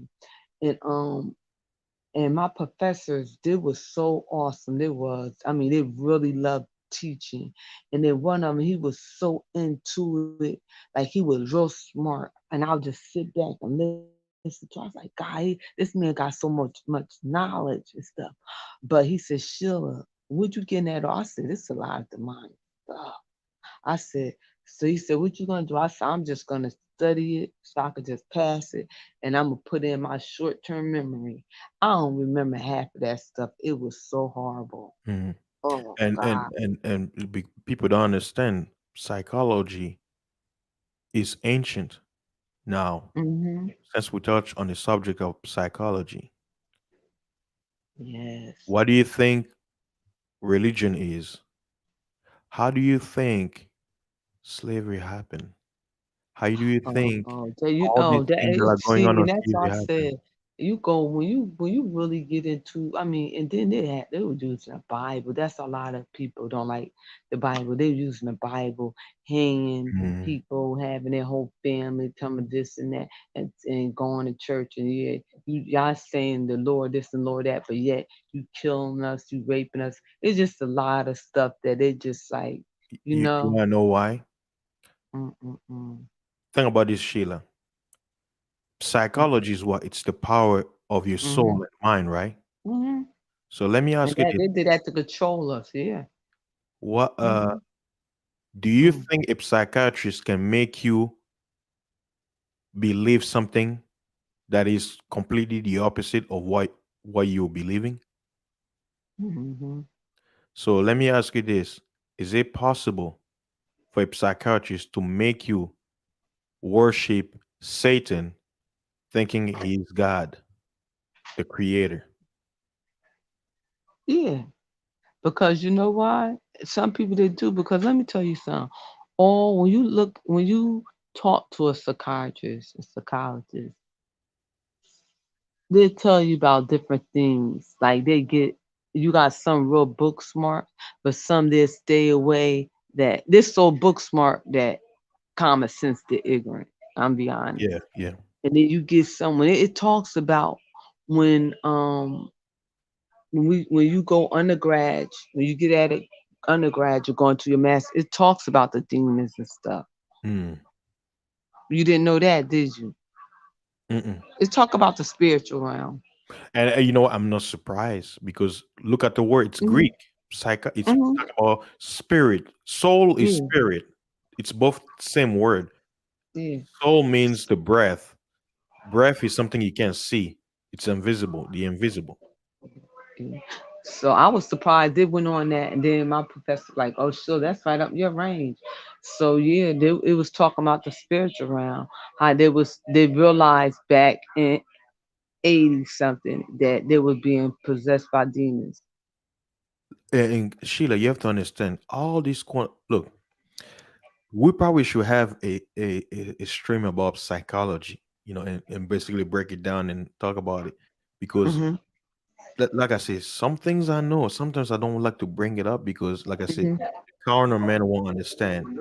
All the quote unquote people we give credit for science, all of Hmm. them were demon possessed. A demon was giving them the knowledge. The small phone that we're using to talk computers and all that stuff. All of this is not new. This is Yeah. all pre-flawed technology.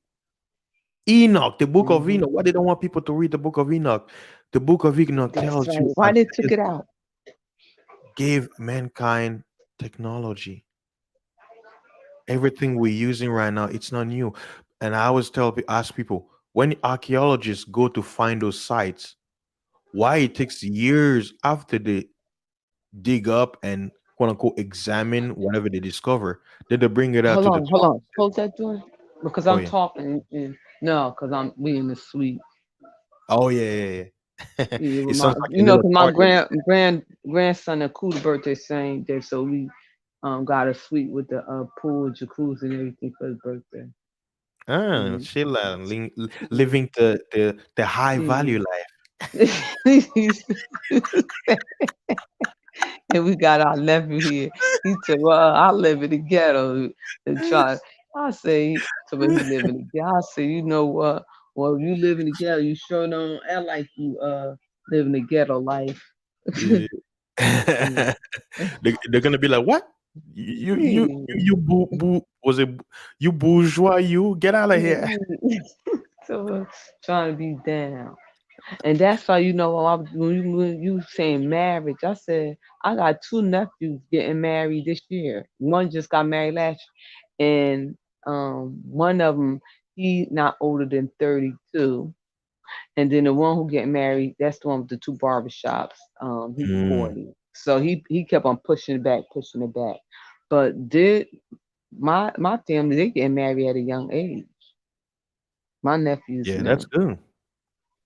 And And they're like good you and they're mentioned good earlier, kids. it's the circle they are and the Mhm. environment. So Mhm. this world is ruthless. So I would say anybody out there who find something good and that can last, you know, a lifetime. That hey, Mhm. especially in the way we need because this whole thing about marriage is not just in the West. It's just that here in the West, hence why because America influences the world.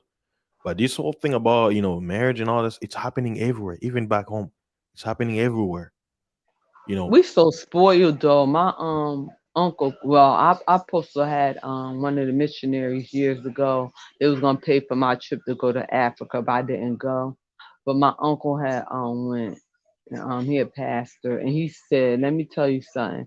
He said they are so thankful and grateful there when it come to worship and stuff. He said some of them walk hours just to worship. He said Yeah. we have cars and we don't even take a And he was just saying how spoiled we was. Yeah, I mean, if you think about it, you know, we are the children of Israel. Spirituality is part of us. Mhm. That's why, like,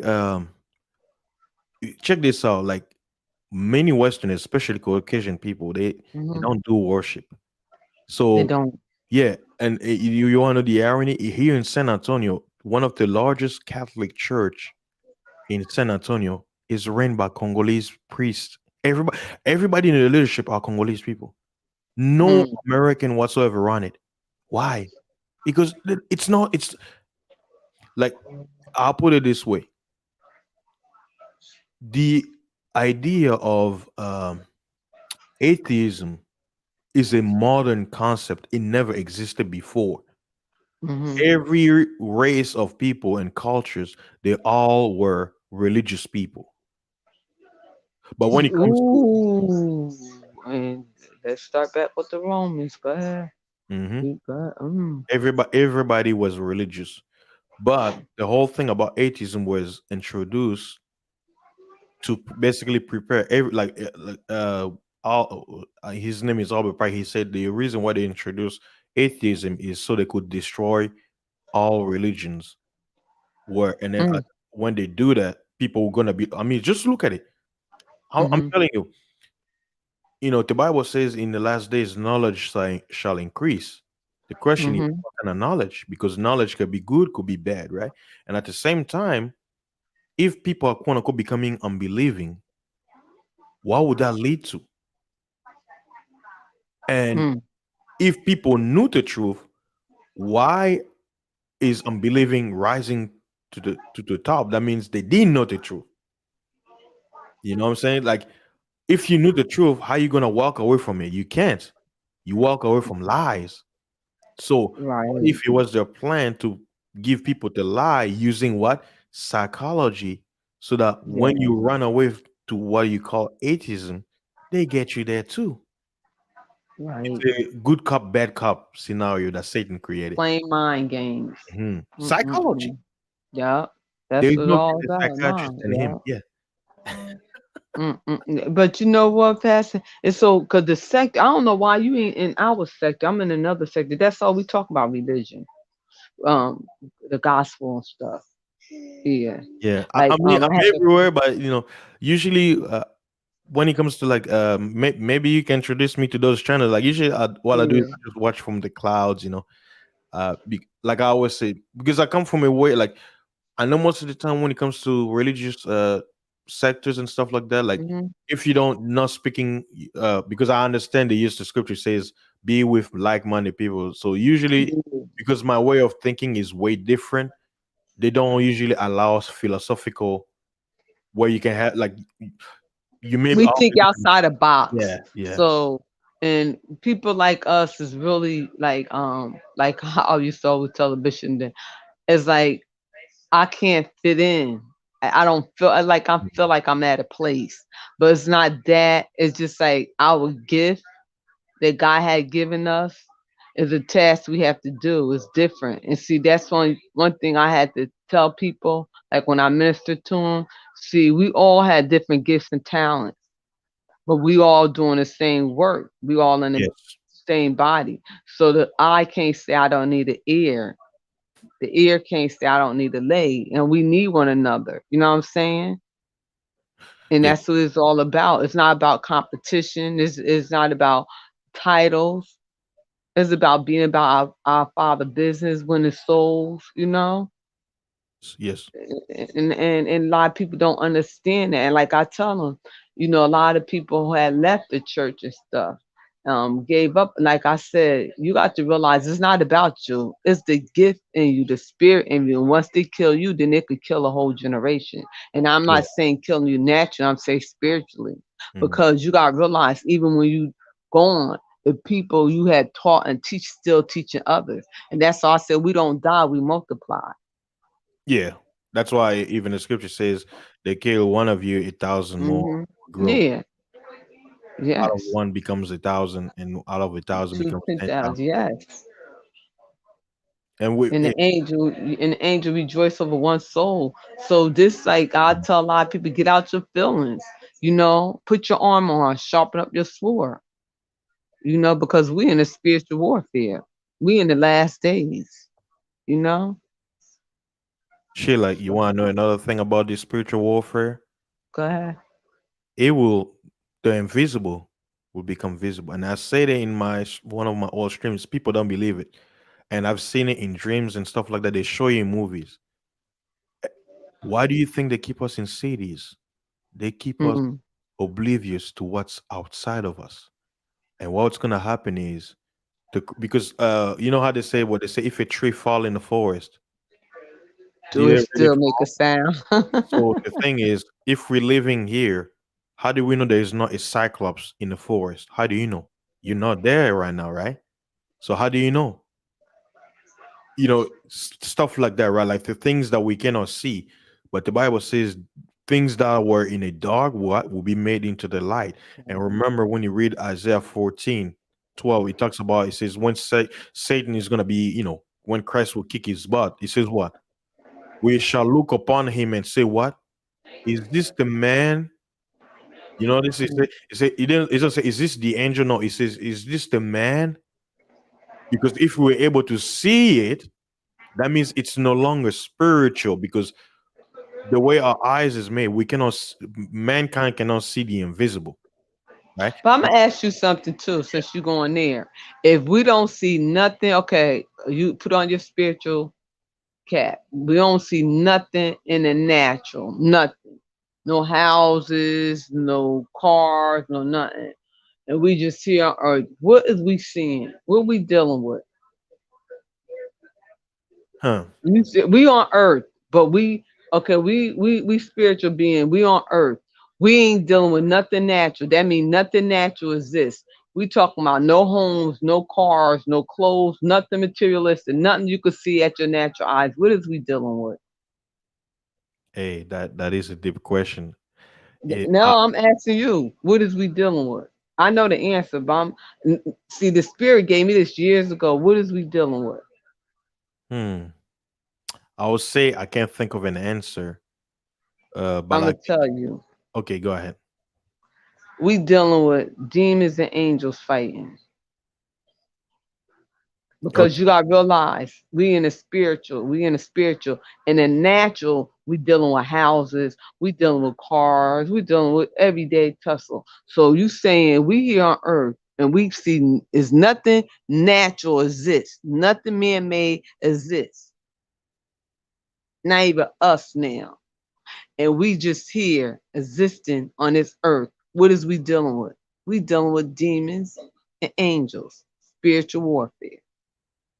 Hey, okay, now based on your answer, I understand now how what the question you was asking. And when you answer, you know what it reminded me of? Have you seen that movie with Keanu Reeves about, I think it was like, I don't know if it was in the 90s or early 2000, Constantine. Have you seen it? Constantine. Uh-uh. You've What? not seen Constantine? I never seen it before. Wow, look it up. Constantine. It's a good movie. If when you watch that movie, you like what you just told me right now, you'll be like, okay, you will understand spiritual warfare. Like, watch that. Hmm. I cannot spoil it for you. Just watch that movie. And what's the name of it again? Constantine. Constantine. Yeah, Okay. it's based on a comic book, like a Can I look that up on YouTube? yeah. You can look it up. Yeah, you can see like I think a trailer. Hopefully, you can watch the whole movie if it's available. But yeah, Okay. you can see Okay. what it's about. But it's a great, really great movie. Okay. I probably would love that. Yeah, I'm gonna watch it tonight. Hmm. Man, hey Sheila, hey, I learned something today. So you were a psychiatrist. So, and Yeah. everything's starting to make sense. I can see why you say the things you do and how you speak. You know how sometimes the Mhm. manners that we're in can get wild, and then like Mhm.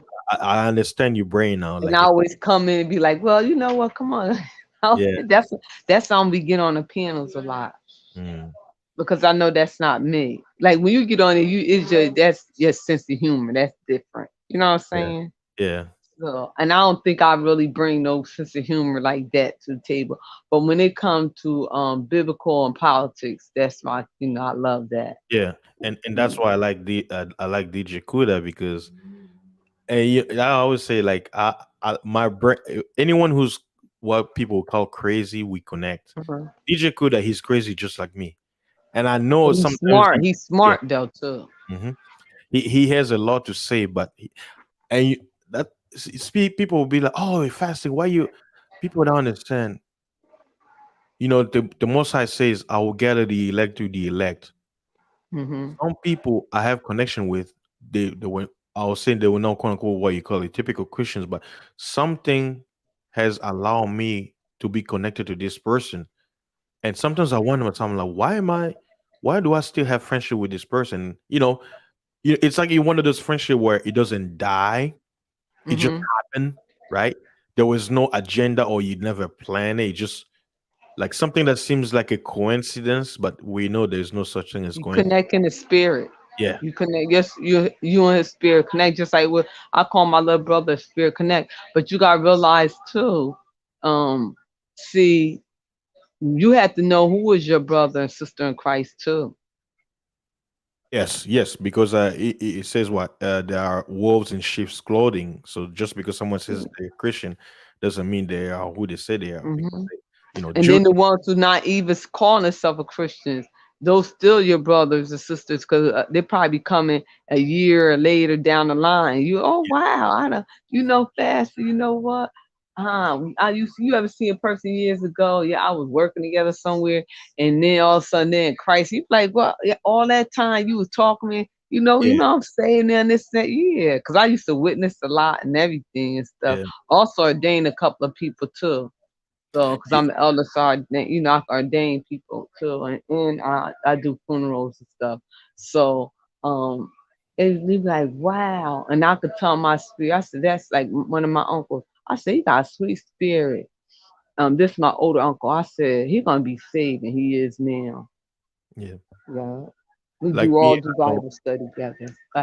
one atheist classmate from college. He used to fight me all the time when it comes to the Bible. He was atheist, Hmm. like full self-proclaimed atheist. Hmm.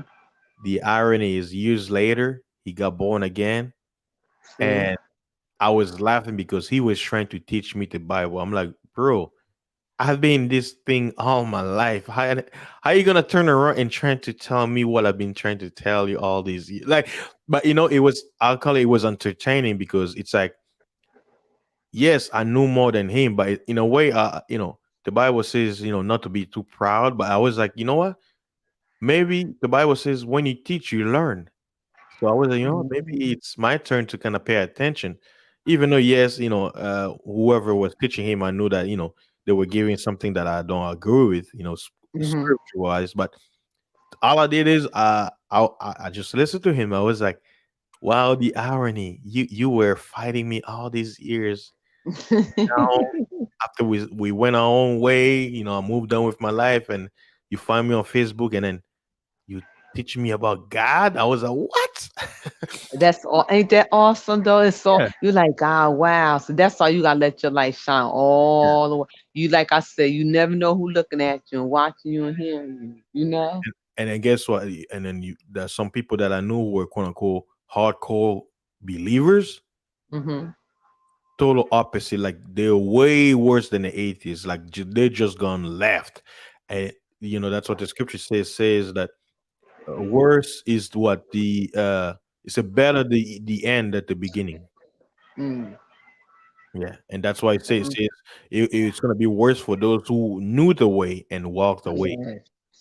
than someone Yes. who never was in the way and then found the way back to the Most High and he's saved. His reward will be greater because yeah, he may spend all his life, but when he turned, because that's the will of the Father, he say for all of us to turn from our wicked ways and go back to the right path. But because society bombards us and everything, it's easier to fall to the path. And you mentioned something about the spiritual warfare, right? Angels and demons. Mhm. Mhm. Uh, you say you read the book of Enoch, right? Yes. Do you know the origin of demons? You said, do I know the original demon? Yeah, like where their origins, meaning before they became demons, what they were before. Do you know? Oh, there was angels. Um, you're half right. They were actually Nephilims, half angel, half. Some of them were half human, half horse. Oh yeah, but Yeah. yeah. But you So talking about? Would you? Is you talking about before the after the before the fall flood, or yeah, before the before the fall? flood, yeah. Basically, Okay. because I remember in the book of Enoch it says they were marrying women, right? And Yeah. they were sinning against what flesh. Yeah, because they had They were- had got some pregnant stuff or Yes, whatever. Yeah, and all that's those because back then there was giants and mm, yeah, or I mean fairies, uh, yeah, pan, hermaphrodites, all those things. yeah. But And like I that's said, why I said I got to get that again because don't you know they was saying it's some still I don't know how true it is. This still exists, but they live in the mountains. yeah, look, Sheila, everything they give us myth is actually the Mhm. reality, and everything else they give us real is actually the fiction. We we remember psychology. We are Mhm. meant to be look. What do they tell us? They say money, paper money, Mhm. has no value. But How can you make something that has no value valuable? Psychology. yeah. So that's all I said. Even look at the movies. Remember when they were talking about with the coronavirus? Remember the movie came out on Netflix? Now you can't find it. Hmm. I forgot the name of that movie was, and it was saying everybody had to wear masks and this disease and stuff. It was on Netflix a couple of years ago. And not even that. Go back in Was it Bird 2003. Box? Yes, it is. Cause people was wearing masks and stuff. Everything we doing now, it was in that movie. I forgot. Yeah. No, I think the I movie was forgot. called Pandemic. I think it was called But Pandemic. that, yeah, that's what it was. Pandemic. That's the name of the movie. Even for, go far back. I have a video on my channel. The Dead Zone. Remember the TV show, The Dead Zone? Uh, Nah, see, I ain't used to watch stuff like that. yeah, back in 2003, I they just call had stuff like that demonic. yeah, they had a episode called, I think, it was called The Plague, and in that episode they were talking about this Rovina 19, and Hmm. basically because the Dead Zone, the guy has visions, so it showed him having a vision and looking for the cure, and he find that H hydro whatever pill that that African lady came with, that they say they use in Africa. Everything as it went right now was in that TV show. Everything about, oh, the 6 feet up, we got to lock down like the.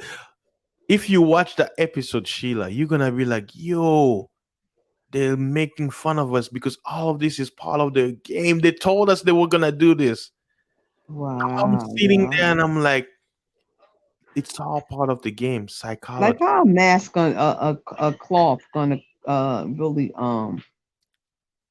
stop us from Sheila, spreading a virus. you look at the box.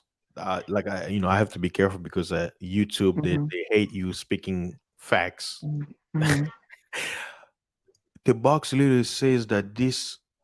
It says caution. This is not guaranteed to protect you from the hoax, the hoax thing, the invisible killer. You go to the CDC website, they literally tell you, like, Yes. that's one thing I can understand. They literally tell you that there is no, they say that this thing cannot protect you, but they say they use a term to basically say, they say, well, we want you to wear this just to make everybody else feel safe, but it's not guaranteed. Because I put it this way, right? If you can smell chicken wings through that mask, you can smell vanilla ice cream through that mask, or perfume. Guess what? Hmm. What makes you think that the thing cannot go through your nostrils and go into your brain and give you Hmm. what do you call it, breathing problems. But And like I, it do. It's so funny you say that because I have all kind of masks. I have even my teams mask, my Giants, my Mets, my Rangers, all of them. And when I go in Walmart and certain times you call, I be like, oh God, I can't wear this because I have asthma. And it's like, God, it just mess with my breathing. yeah, Sheila, I had I had a video titled "The Covering Cannot Save You from the Invisible Killer," and YouTube deleted my video and basically gave Really? me a warning saying that I'm spreading misinformation. No, they didn't. Yes, they did. Yeah, and then now I got a strike for copyright. I guess.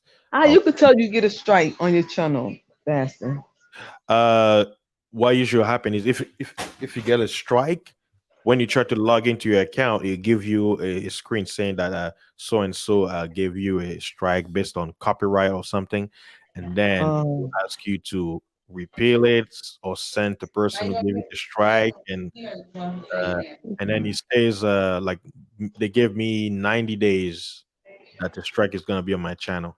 So basically, um, it won't be removed till April. So basically, if I get three strikes, my channel, no, not just my channel, my whole account.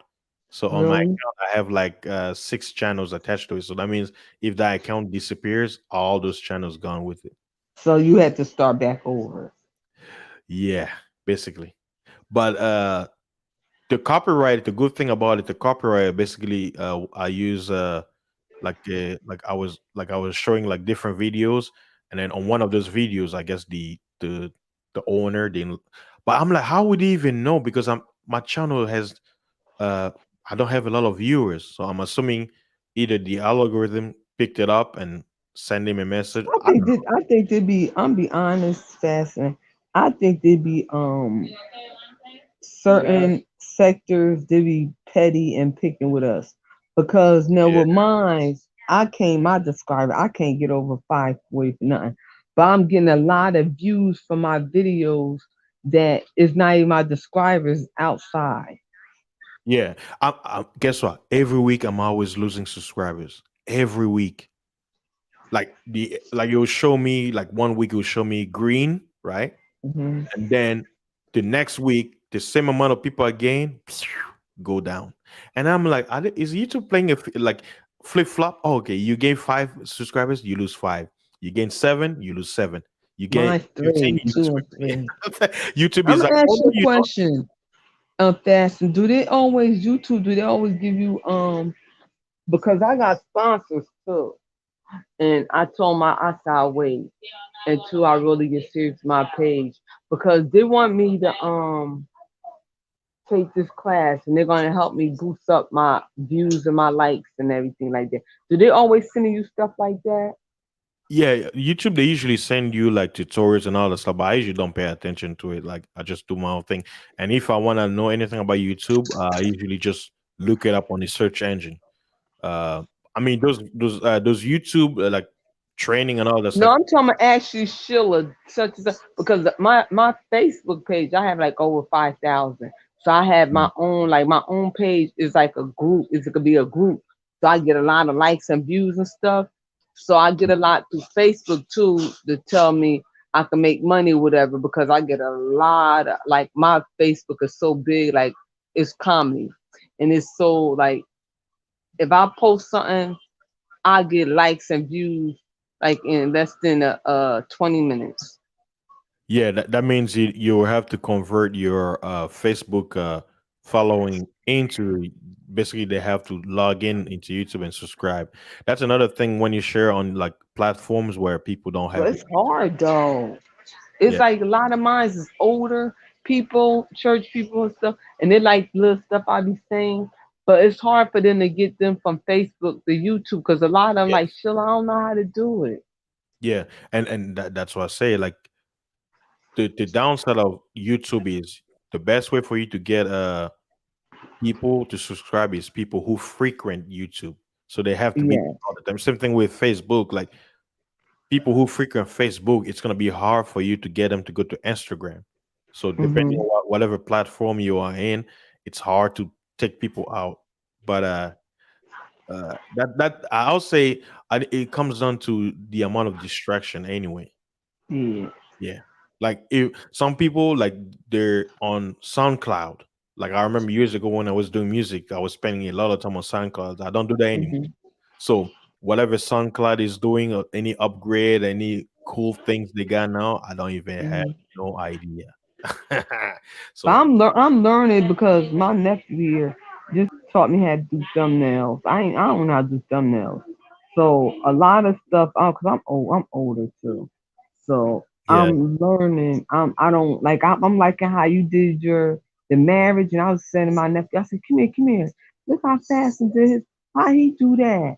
He said, "I think it's a slide. So while you talking, you still see like the marriage and stuff like." I said stuff like that. I wanna learn. You know. yeah, yeah. Like like even Streamer using Streamer, I had to learn it. Just play with it. StreamYard is easy. Just pump it on. But it's like when I want to do a thumbnail on there Yeah, or do see I'm doing a free thing now until I really get into it. So maybe when I record and that's how I could use the thumbnails or the slides while I'm talking. yeah. I use this is the website. Like basically, there's a free website. It's called Be Funky. I'll put it on the back chat. Basically, this website is you can basically do a lot of things like you can edit video, pictures and stuff like that, change Hmm. size, design it, whatever. But you're doing everything online, like from Do the. is it long? Do it take a long time to No, you do just it? have to play with it. Like if you understand Photoshop, like I bet you I don't even know how to do Photoshop. you You know, how some people say, "Oh, that's Photoshop or whatever." When I post my pictures, those my pictures from my phone. I don't know how to do filter, Photoshop, nothing. you I can't even Is post in that the chat crazy? because yeah, I can't even post in the chat. I guess somebody who may learn. Hmm. So basically, this is the website because to me it's quick and because it's like I think it's convenient for me because thumbnail to me I'm like I just have to pick a picture and then just Hmm. add text into it. Like so basically the picture I looked up on Google marriage and then I found I like Hmm. this picture and then I just Okay. uploaded it to this website and then I just added the text and play with it and I made it bigger and there you go. Easy. It didn't take me long. It didn't take me 20 minutes. No, it took me like 5 Oh, minutes. So okay. So just playing with it, whatever. yeah. But yeah, that But you that gotta have that like you matters. gotta know that basically you have to understand the concept. So if you've never used it before, it might be Hmm. kind of you'll be like, okay, what do I do? Where do I go? But somebody who plays with similar apps or software, they will understand where to go. Like if you look at it, it gives you the up. Like when you go there on the website, it'll say photo editor on the far left, and then on the middle far right, it says open, save, batch, upgrade, but because it's free, so what will happen is you click to open, and then it's gonna ask you where you want to upload your picture from your computer, Be Funky account, Google Drive, Google Photos, and more, Facebook, whatever, and then whatever picture Um, you do, it will drop it in that little box, and then okay. on your far left, you're gonna have things you can do like you can go down where it says text. When you click it, it will give you the option to it'll bring like a little box where you can write inside. So it will be to text, and then it will give you the options to basically change the color, the size, whatever. So Um, basically, it's like it's a good app where you can play with it. But when it comes to thumbnail, to me, this is the best app. Like why? Because Yes, it I makes got thumbnail app where it said thumbnail the red one. And I'm like, oh, that sucks. So then my nephew would taught me how to do the YouTube studio. Just go to image, download it, and then when you start a video, then put the thumbnail on like that. yeah. Me like the picture when I did the preview of the show. Basically, I use StreamYard because on StreamYard, whenever you like you let's say you schedule a show, It give Mm-hmm. you the option to upload the thumbnail, and then when you upload the thumbnail, when you save it, that's what shows on YouTube channel before your show starts. So Yeah, because I had broke my I had an awesome HP laptop, and I had dropped it, and I just got a Chrome, and I was like, oh God. So Kuda said no, go back to the laptop. So I'm gonna order another laptop next week. mm. Good Yeah. night, Dale Hayes. Thanks for stopping by. I appreciate it, bro. One of these days, if I'm in the East Coast, hit you up, bro.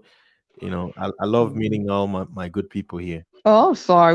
I'm took over your thing, but Oh yeah, no, no, we got to do this. We got to do this topic again, so I I could call come with this, my stuff. like the aftermath of the show. So Uh, what I'll uh, probably do is if because this is like the live version. So what I uh-huh. usually do is if I have a live, whenever I upload it, I'll leave this and then upload like a upload version. But what I'll do is I'll edit it where I'll cut it down to like the first. Oh, cause you're gonna edit it Yeah, then. I'll try to edit this one because I that way I can or I'll probably just leave this, because it's only 2 hours, so it's not bad. Yeah. But that's I'm good. I'm glad. That's all I said. I'm I yeah, I'm having some.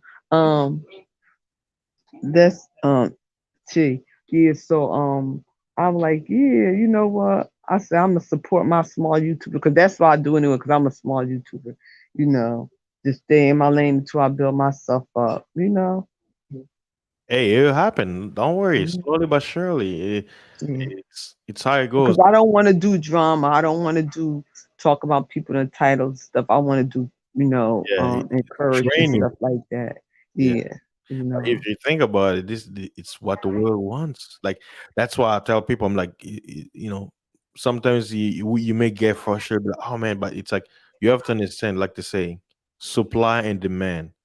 Mhm. If you're providing the product that the people want it, then you Mhm. have the customers. But if Uh you're huh. providing things that people actually don't want, it's like fast food. You have a nice restaurant that are using naturally grown vegetables or whatever, but Mhm. you have McDonald's. Everybody's going to McDonald's. Guess what will happen to your business? You're gonna shut down. Yeah, but that's all So right. you I think stick it's with my eyes, my little, you know, like I'm saying my little scripture stuff tomorrow, you know. So but so don't like. worry.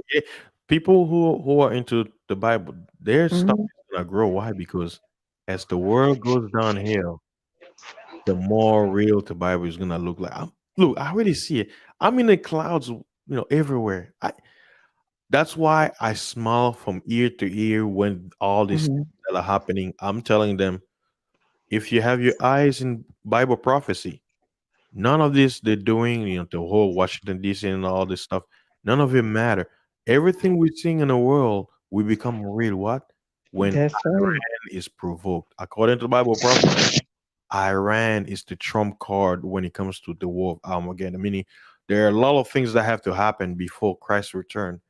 But that's why it says there are many things. Is nobody knows the day of the hour, but guess what? You can know the season, right? When it starts getting colder, winter's coming. So when Iran is provoked, when Iran is struck, according to Bible prophecy, Isaiah, Jeremiah, Ezekiel, they talk about that will tell you whatever happens after that will let you know how long we have until the Armageddon war. Because Yeah. because I think the church, because they like to keep, like, they tell you, okay, this is what will happen, but they don't tell you what happens before it happens.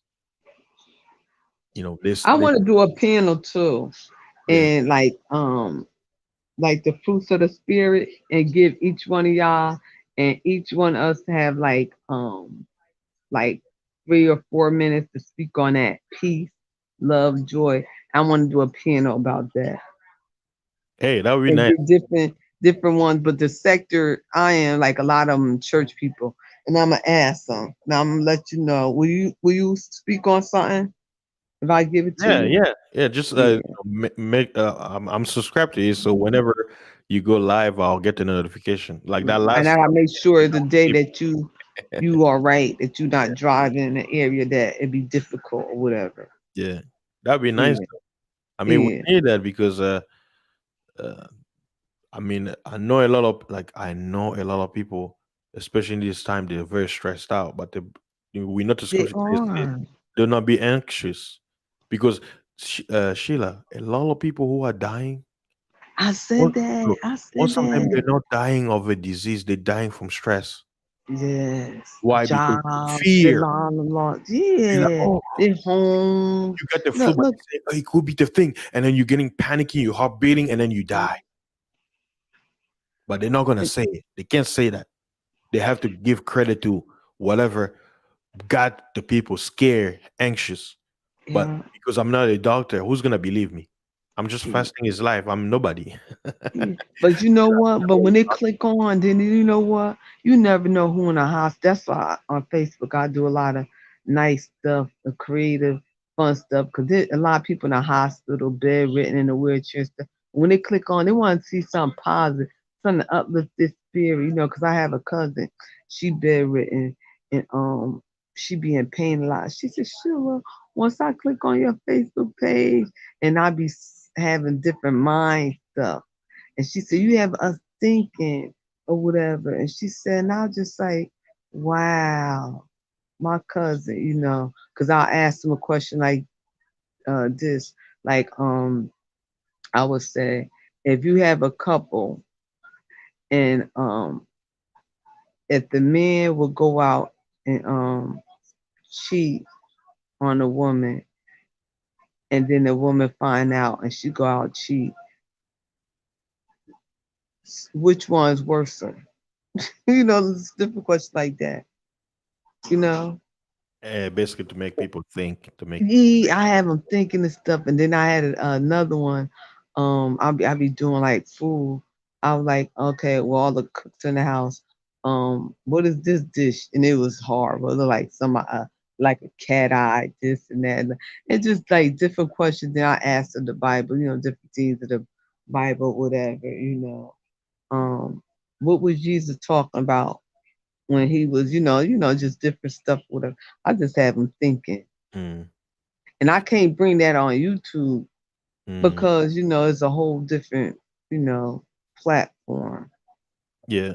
I mean, you can have it, but it's like Hmm. hopefully you're gonna get the traction Yeah. because Because I have a lot of ministers and yeah, pastor stuff on my Facebook page. and Yes. I have patience. Like I said, my eyes were open years ago. If Hmm. everybody have their own journey, but I hope a lot of the ministers they finally wake up from the delusion of mainstream Christianity because our people have to wake up. Because I even talked with my family. I say the salvation of Africa will come when our people reject all religions that were brought up by the invaders. And it's not just when people when I say invaders, they just think, oh, the Europeans and all that. I'm like, no, we had look at history. We had thousands of different cultures invading us.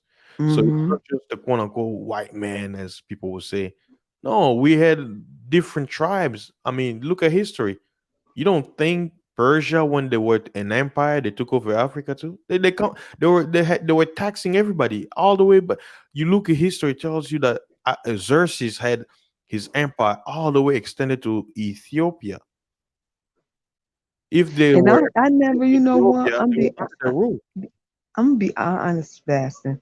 I never really got into all that until I went to a university. I really never thought about all that stuff until I got in my 30s.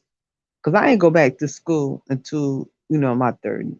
So I said, I helped my husband and everything. I said, so let me go back or whatever. And I help him with his company and everything. I said, let me go back or whatever because my job paid for my tuition. They paid for his. And a lot of stuff, I was like, wow, they ain't teach us in school. So my professors, they were black and it was a black university. So a lot of stuff I did not know. Mhm, mhm. Yeah, I'm serious. I did not know. and some of the knowledge is they keep it for certain people. You have to be initiated. That's what they call it occult. It just means It's knowledge they don't want the public to know. And this is the thing. Some of the things that I know, and it's like I said, the power of psychology. They've trained everybody where me speaking on it, everybody will call me crazy. But guess what? The people who train them to think that way, they know exactly what I'm thinking. And guess what? They're not gonna call me crazy. But guess what? Because they train everybody in public, they're gonna act, and then in secret, they'll be like, they'll be like, this is what I hear from all of them. They tell me, you're not supposed Mhm. to tell them. Keep it for yourself. That's what the symbol of the mask is. What? Keep your mouth shut. That's what they were telling people. 6 feet apart, stay away, quarantine. They don't want you to be next to each other to talk. There's a lot of symbol. Like I said, I could go deep, but like I said, because the scripture says what? Don't cast your pearls upon swine. Train it That's on the right. feet. Some people are not ready to receive some of this information because they're gonna hear it, they're gonna laugh, they'll be like, oh, that's mumbo Mhm. jumbo stuff. It doesn't make any sense. But the people who actually are controlling them, they be like, yo, keep your mouth shut. You know what we know. Don't tell them. I hear that all the time from those people, like, well, people who are connected to them, the people who have the knowledge. This is what they say. They say, congratulations on knowing the real world. Just keep your mouth shut. Simple. Yeah. I'll put it simply because they understand it. Because they're like, if these people know, they won't know how to process it. And just Sheila, just imagine when all the gods that people thought were fiction, they come out in the open. Because people forget when Christ will return, right? Where do you Mhm. think that war is gonna happen? Who is he going to be fighting? He's not just Mhm. going to be fighting against mankind or the armies. He's going to be fighting against the old gods, the gods of all religion. He's going to be fighting them. You don't think we're going to be if we can see Christ coming from the clouds, right, with the angels? What do you think we're going to do to the gods who are here? We're going to see them too. It's going to Right. be the new clash of the titans all over again on a global scale, cosmetic. That's what the scripture says. It says after that war, it says we're no longer going to talk about how the Most High saved His people out of Egypt. But in those days after the war, right, what we're going to be telling our children from now on, we're going to tell them how the Messiah saved us from all nations, and Yeah. in those times there will be no more weapons. It says God's people are gonna go out through the world, take away all the weapons of war, and melt it and turn it into agricultural, like shovels and all that stuff. It says it in the Bible. People don't read. you know, That's all. Like I was doing that today. I was reading my little, you know, I said let me read my little word or whatever, and studying or whatever. Cause I like my concordance. I get shoot. I'll be having my little concordance. I have my dictionary. I like to get into the history of the Bible. You know why this said what this said back then, and yeah. You're and doing your blah study. blah. That's all. That's Mm-hmm. how a scholar. You're basically a scholar. That's what the scripture says. What it says: search, prove all things. You know. So Yeah. as a scholar, you're doing it. Mm. And it was a pleasure. I saw this. I said, no, I ain't gonna go up there. I said, let me go up there, Mister. Yeah, I know a lot of people get to be nervous, and I think some people, they probably just want to listen, and I Yes. appreciate it. Most of the And that people who is a come, blessing. That is a blessing. Because some people just want to listen and learn. They don't know. They're just keeping it yeah, real. Hmm. and I know I have some audience there on the other side of the world. Like I had one person, he lives in the UK, so he's over there with the whole lockdown thing. Uh, Hmm. so they're in the same situation as you, as New York, locked down Yeah. and everything. They can't do certain things. They're staying home. Yeah. I mean, Well, we we can get limit. We could go to our suites and stuff like that, but everything closed down at 10. You know. That's crazy. So you can go to the Yeah. bars or anything. Yeah. Well, I Hey, don't go to bars anyway, but they're open until 10 o'clock. Like um up here we had the bars and grills and stuff, so they up here they open until 10. Yeah. so the tricking business. I mean, nobody can trick at the bars anymore. Yeah, they No still, more you know, buying a they drink. still Can I do. buy you a drink? They do. They still. We had like bars, a grill place. Like I go around, have a bar place and stuff, whatever. Cause I'm upstate New York, so it's more like Oh, you okay, know, little classy. Yeah, country with the little, you know. So yeah, we man, like an that's hour from good. New York. Hey, it's Aku that says, he says we have a lot of small people here, and a lot of people who are important. That's why I say don't minimize people just because they're behind the avatar. You don't know who they know. You don't know their That's connection. right. So treat people Mhm. like you want to be treated because you never Mhm. know. You never know who Right. you're dealing. Like, hey, me just finding out that you're a psychiatrist. I'm like, hey, because when I finally understood what psychology career was all about, and then I started think about this, Sheila. Why, why a lot of women become psychiatrists? Can you tell me And why? then, you know, they always throw that on. I said, wait a minute. I said because I was gonna go into nursing, and I said because I have a lot of stuff too. I'm a phlebotomist. I draw blood, everything, so I could Oh, start so you IVs, learn now that everything. yeah, that's Yes, when I've been in the medical field since I was 13. Back then, because you remember I'm Generation X, so we yeah, had back in the summer day. jobs. Yeah. Mm. So my job was working with the MRs. So also that's the state job. So that job, what job I retired from, I always stayed in that field. So I work with like juvenile sex offenders, anything when it comes to the medical field. So and I always took up trays and and stuff like that. You Man, always have to keep your CPR, first aid, med certified, yeah, because I give out medication. Because I'm also, I was a retired case manager for mental illness. Yeah. So, so I would have like 25 clients, and then I was over a house, so I had a budget, which that budget be like 3.2 million a year. So I had to make sure the houses had like everything, groceries, when it comes to furniture, when it comes to the clients, everyday living skills, food, bedding, room, everything. So yeah. Hmm. wow. Yeah. So, So do you think the reason why women, a lot of women join psychology degree, is it because it's easy, or is it because women want to know how to how the mind of people work? Like, because I notice a lot of women, like, I rarely hear men who says, "Oh, I'm a psychologist," or it's usually women.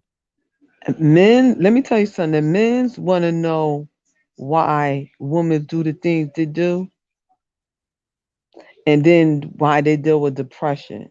The woman's majority women's in it because it's easy work, Mm. lazy. Let me tell you something. This is no lie. My sister, she over different houses. She worked in that field. She never home, but she out now because her son with her hand. She will work. This is no lie. She will work 16 hours every day, and then 16 sometimes hours. every day. And this how easy the job is. And then sometimes she would call and it like one of her staff ain't come in, so we had to always cover for our staff, stuff like that. So it's easy money. So basically, with the knowledge I know, all I have to do is go back to school, become a psychiatrist, and I could start making boku money. Mhm. And you'll be a psychiatrist because I'm only 24 credits for my PhD. Yeah.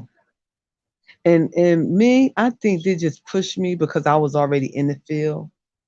So and being my job was paying 80% of my tuition. So once I get my GPA and my my job will reimburse it and my check and stuff like that. So the thing is really is just showing up. Wow. So But basically, because I looked at like Sheila, like that's what I said. That's Phoenix, the how, school of Phoenix is pretty good. Online is good. yeah, the University of Phoenix. Yeah, Mm-hmm. because usually the psychiatrist, all he does is he just asks you question and just let you talk. Like let him talk or let her talk. That's Mm-hmm. all he does. So you getting paid to listen to people's problems, to listen to people's frustration, and you don't really give them a solution. All you do is you be like, "So, what do you think?" You know, I think I should do this. Well, I think you should do that. Half of them not even I, giving. I'm I, be honest. Half of them don't even know. Let me tell you something. Half of them don't even know what they're doing. So you talking, you like, really? I'm sitting up here paying them this money, my insurance paying, and it ain't really. You go there, it ain't really nothing Mhm. you don't know. Yeah, because it's part of their studies, and if you think about it, even it's witchcraft. It, If it, you it, think, it- it's so majority of them in that field's on medication their own. So, and I'm telling you, cause I was in that field, and majority of undergrad and the ones in grad is on medication. They deal with depression, bipolar. Everybody I know in there, I said, wait a minute. mhm. You mean to tell me you gonna be a psychiatrist and you bipolar? Hey, guess what, Sheila? They It show, was I'm not lying. Everybody in my class, majority of them was on medication. yeah, to basically to make them sane Hmm. because they were already crazy. So you going to somebody, you paying them money, thinking they're sane than you to help you, but guess what? They're drugged up more than you. That's right. But because they have the paper, society says they're high status. You should respect them. Because you know why? They went to school, they finished it, they got the degree. Yeah. My majority of my professors dealt with depression. They were so smart, educated. Yeah, but So real smart. Yeah. maybe it's telling us the reality of this world. Hmm. The crazy one are actually the sane one, and the sane one are actually the crazy one. I'm telling you. And I was the stuff he used to tell us. I was like, and then we had this woman I call Miss Z, and she was our critical thinking bad too. When it came to critical thinking, and she was bipolar. When I tell you this woman was awesome, the way she teaches stuff, it was awesome. But her life was like falling apart. But when she come into her, you know, teaching, it was totally different. You want to know why? When she comes there, she becomes a high priestess. She Hmm. get that demon in her. That's what she changes. And when she leaves, she's it's like she's leaving the temple. She goes back to be amongst people. That spirit no Hmm. longer active. That's like I say, there people don't believe this spiritual and stuff. Like when I understood all the people, all the quote unquote scientists, scholars, smart Hmm. geniuses that we learn in history, once I found out all of them were cooked up, they were crazy. Like for example, they talk about they say Einstein, he was quote unquote so smart, but he didn't Yeah. know his own home address. I was like, yeah, there you go. That's a sign. There you go. Mm. Yeah, he's one of them. And guess what? Abraham Lincoln He was one of them too. He dealt with a lot of he dealt with depression. Yeah, it's the demons. They torment them. Like, um, what do you, Sheila? What do you think the inauguration is? The inauguration ceremony. What do you think? What do you think is so that day is so important? I know. I know. Look at it's a whole ceremony. I said rituals is yeah. When you getting down to it, this sacrificing the blood and all that stuff and death and sacrifice them, it's a lot. It's a lot. It's a lot I know. I just don't say nothing. Yeah, you know why? Because nobody's gonna believe you. But the people who know, they know you know, and you know what? Because I heard some people say, "Oh man, fasting like the things you know, man, you could be in trouble. You could get snuffed out." I'm like, no. You wanna know why? They don't need to. They got the world so wrapped up in their fingers. All they have to do is create chaos in Washington D.C. and they have y'all fight each other, talk about, oh, this is what they did. This I'm like, you you don't understand. You're being played. They do this every year.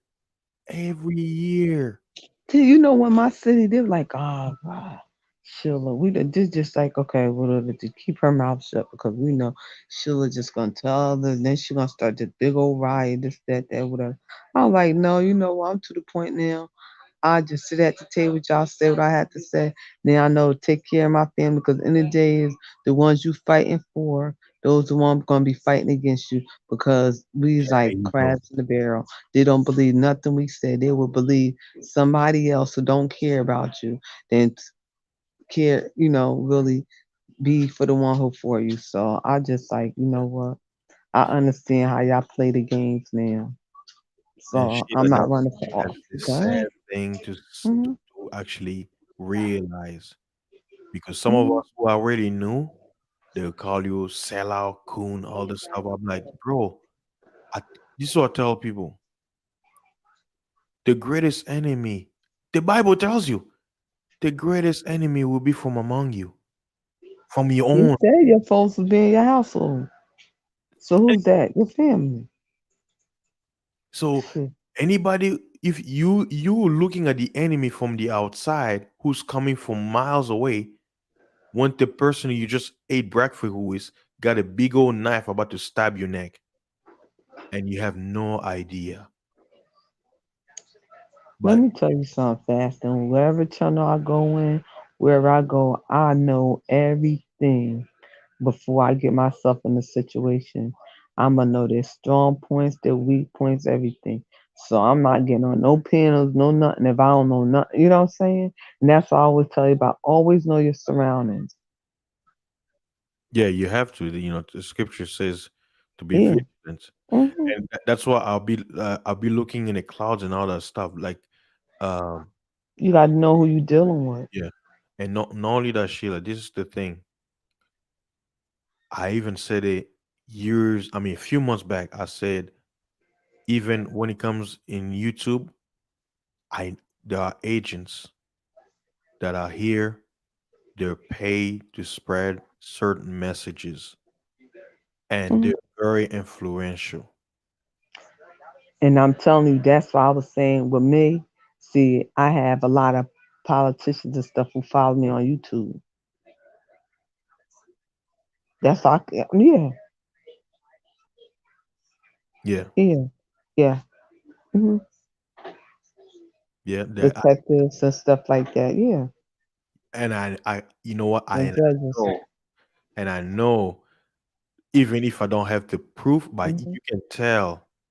You'll be like, okay, based on the knowledge that I've gained, I know exactly Hmm. the purpose of this, the purpose of that. I'm like, okay, okay, I see where this is gonna lead to. Okay, I see. Okay, I'm like, I could be wrong, but I don't leave it out because remember, most of the time you have to look at the actions. People can say anything they want, but you look at their Hmm. actions, and then you Hmm. sit back knowing this platform, they only elevate the people, right? That they want certain rhetoric to go. Yeah. If you have a rhetoric that goes against the platform, they're gonna snuff you out. They're not Hmm. gonna promote you.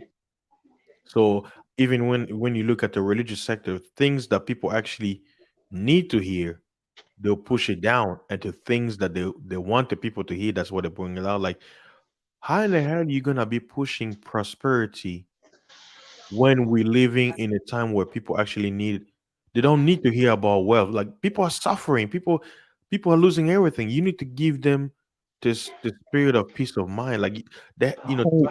there's a time and place.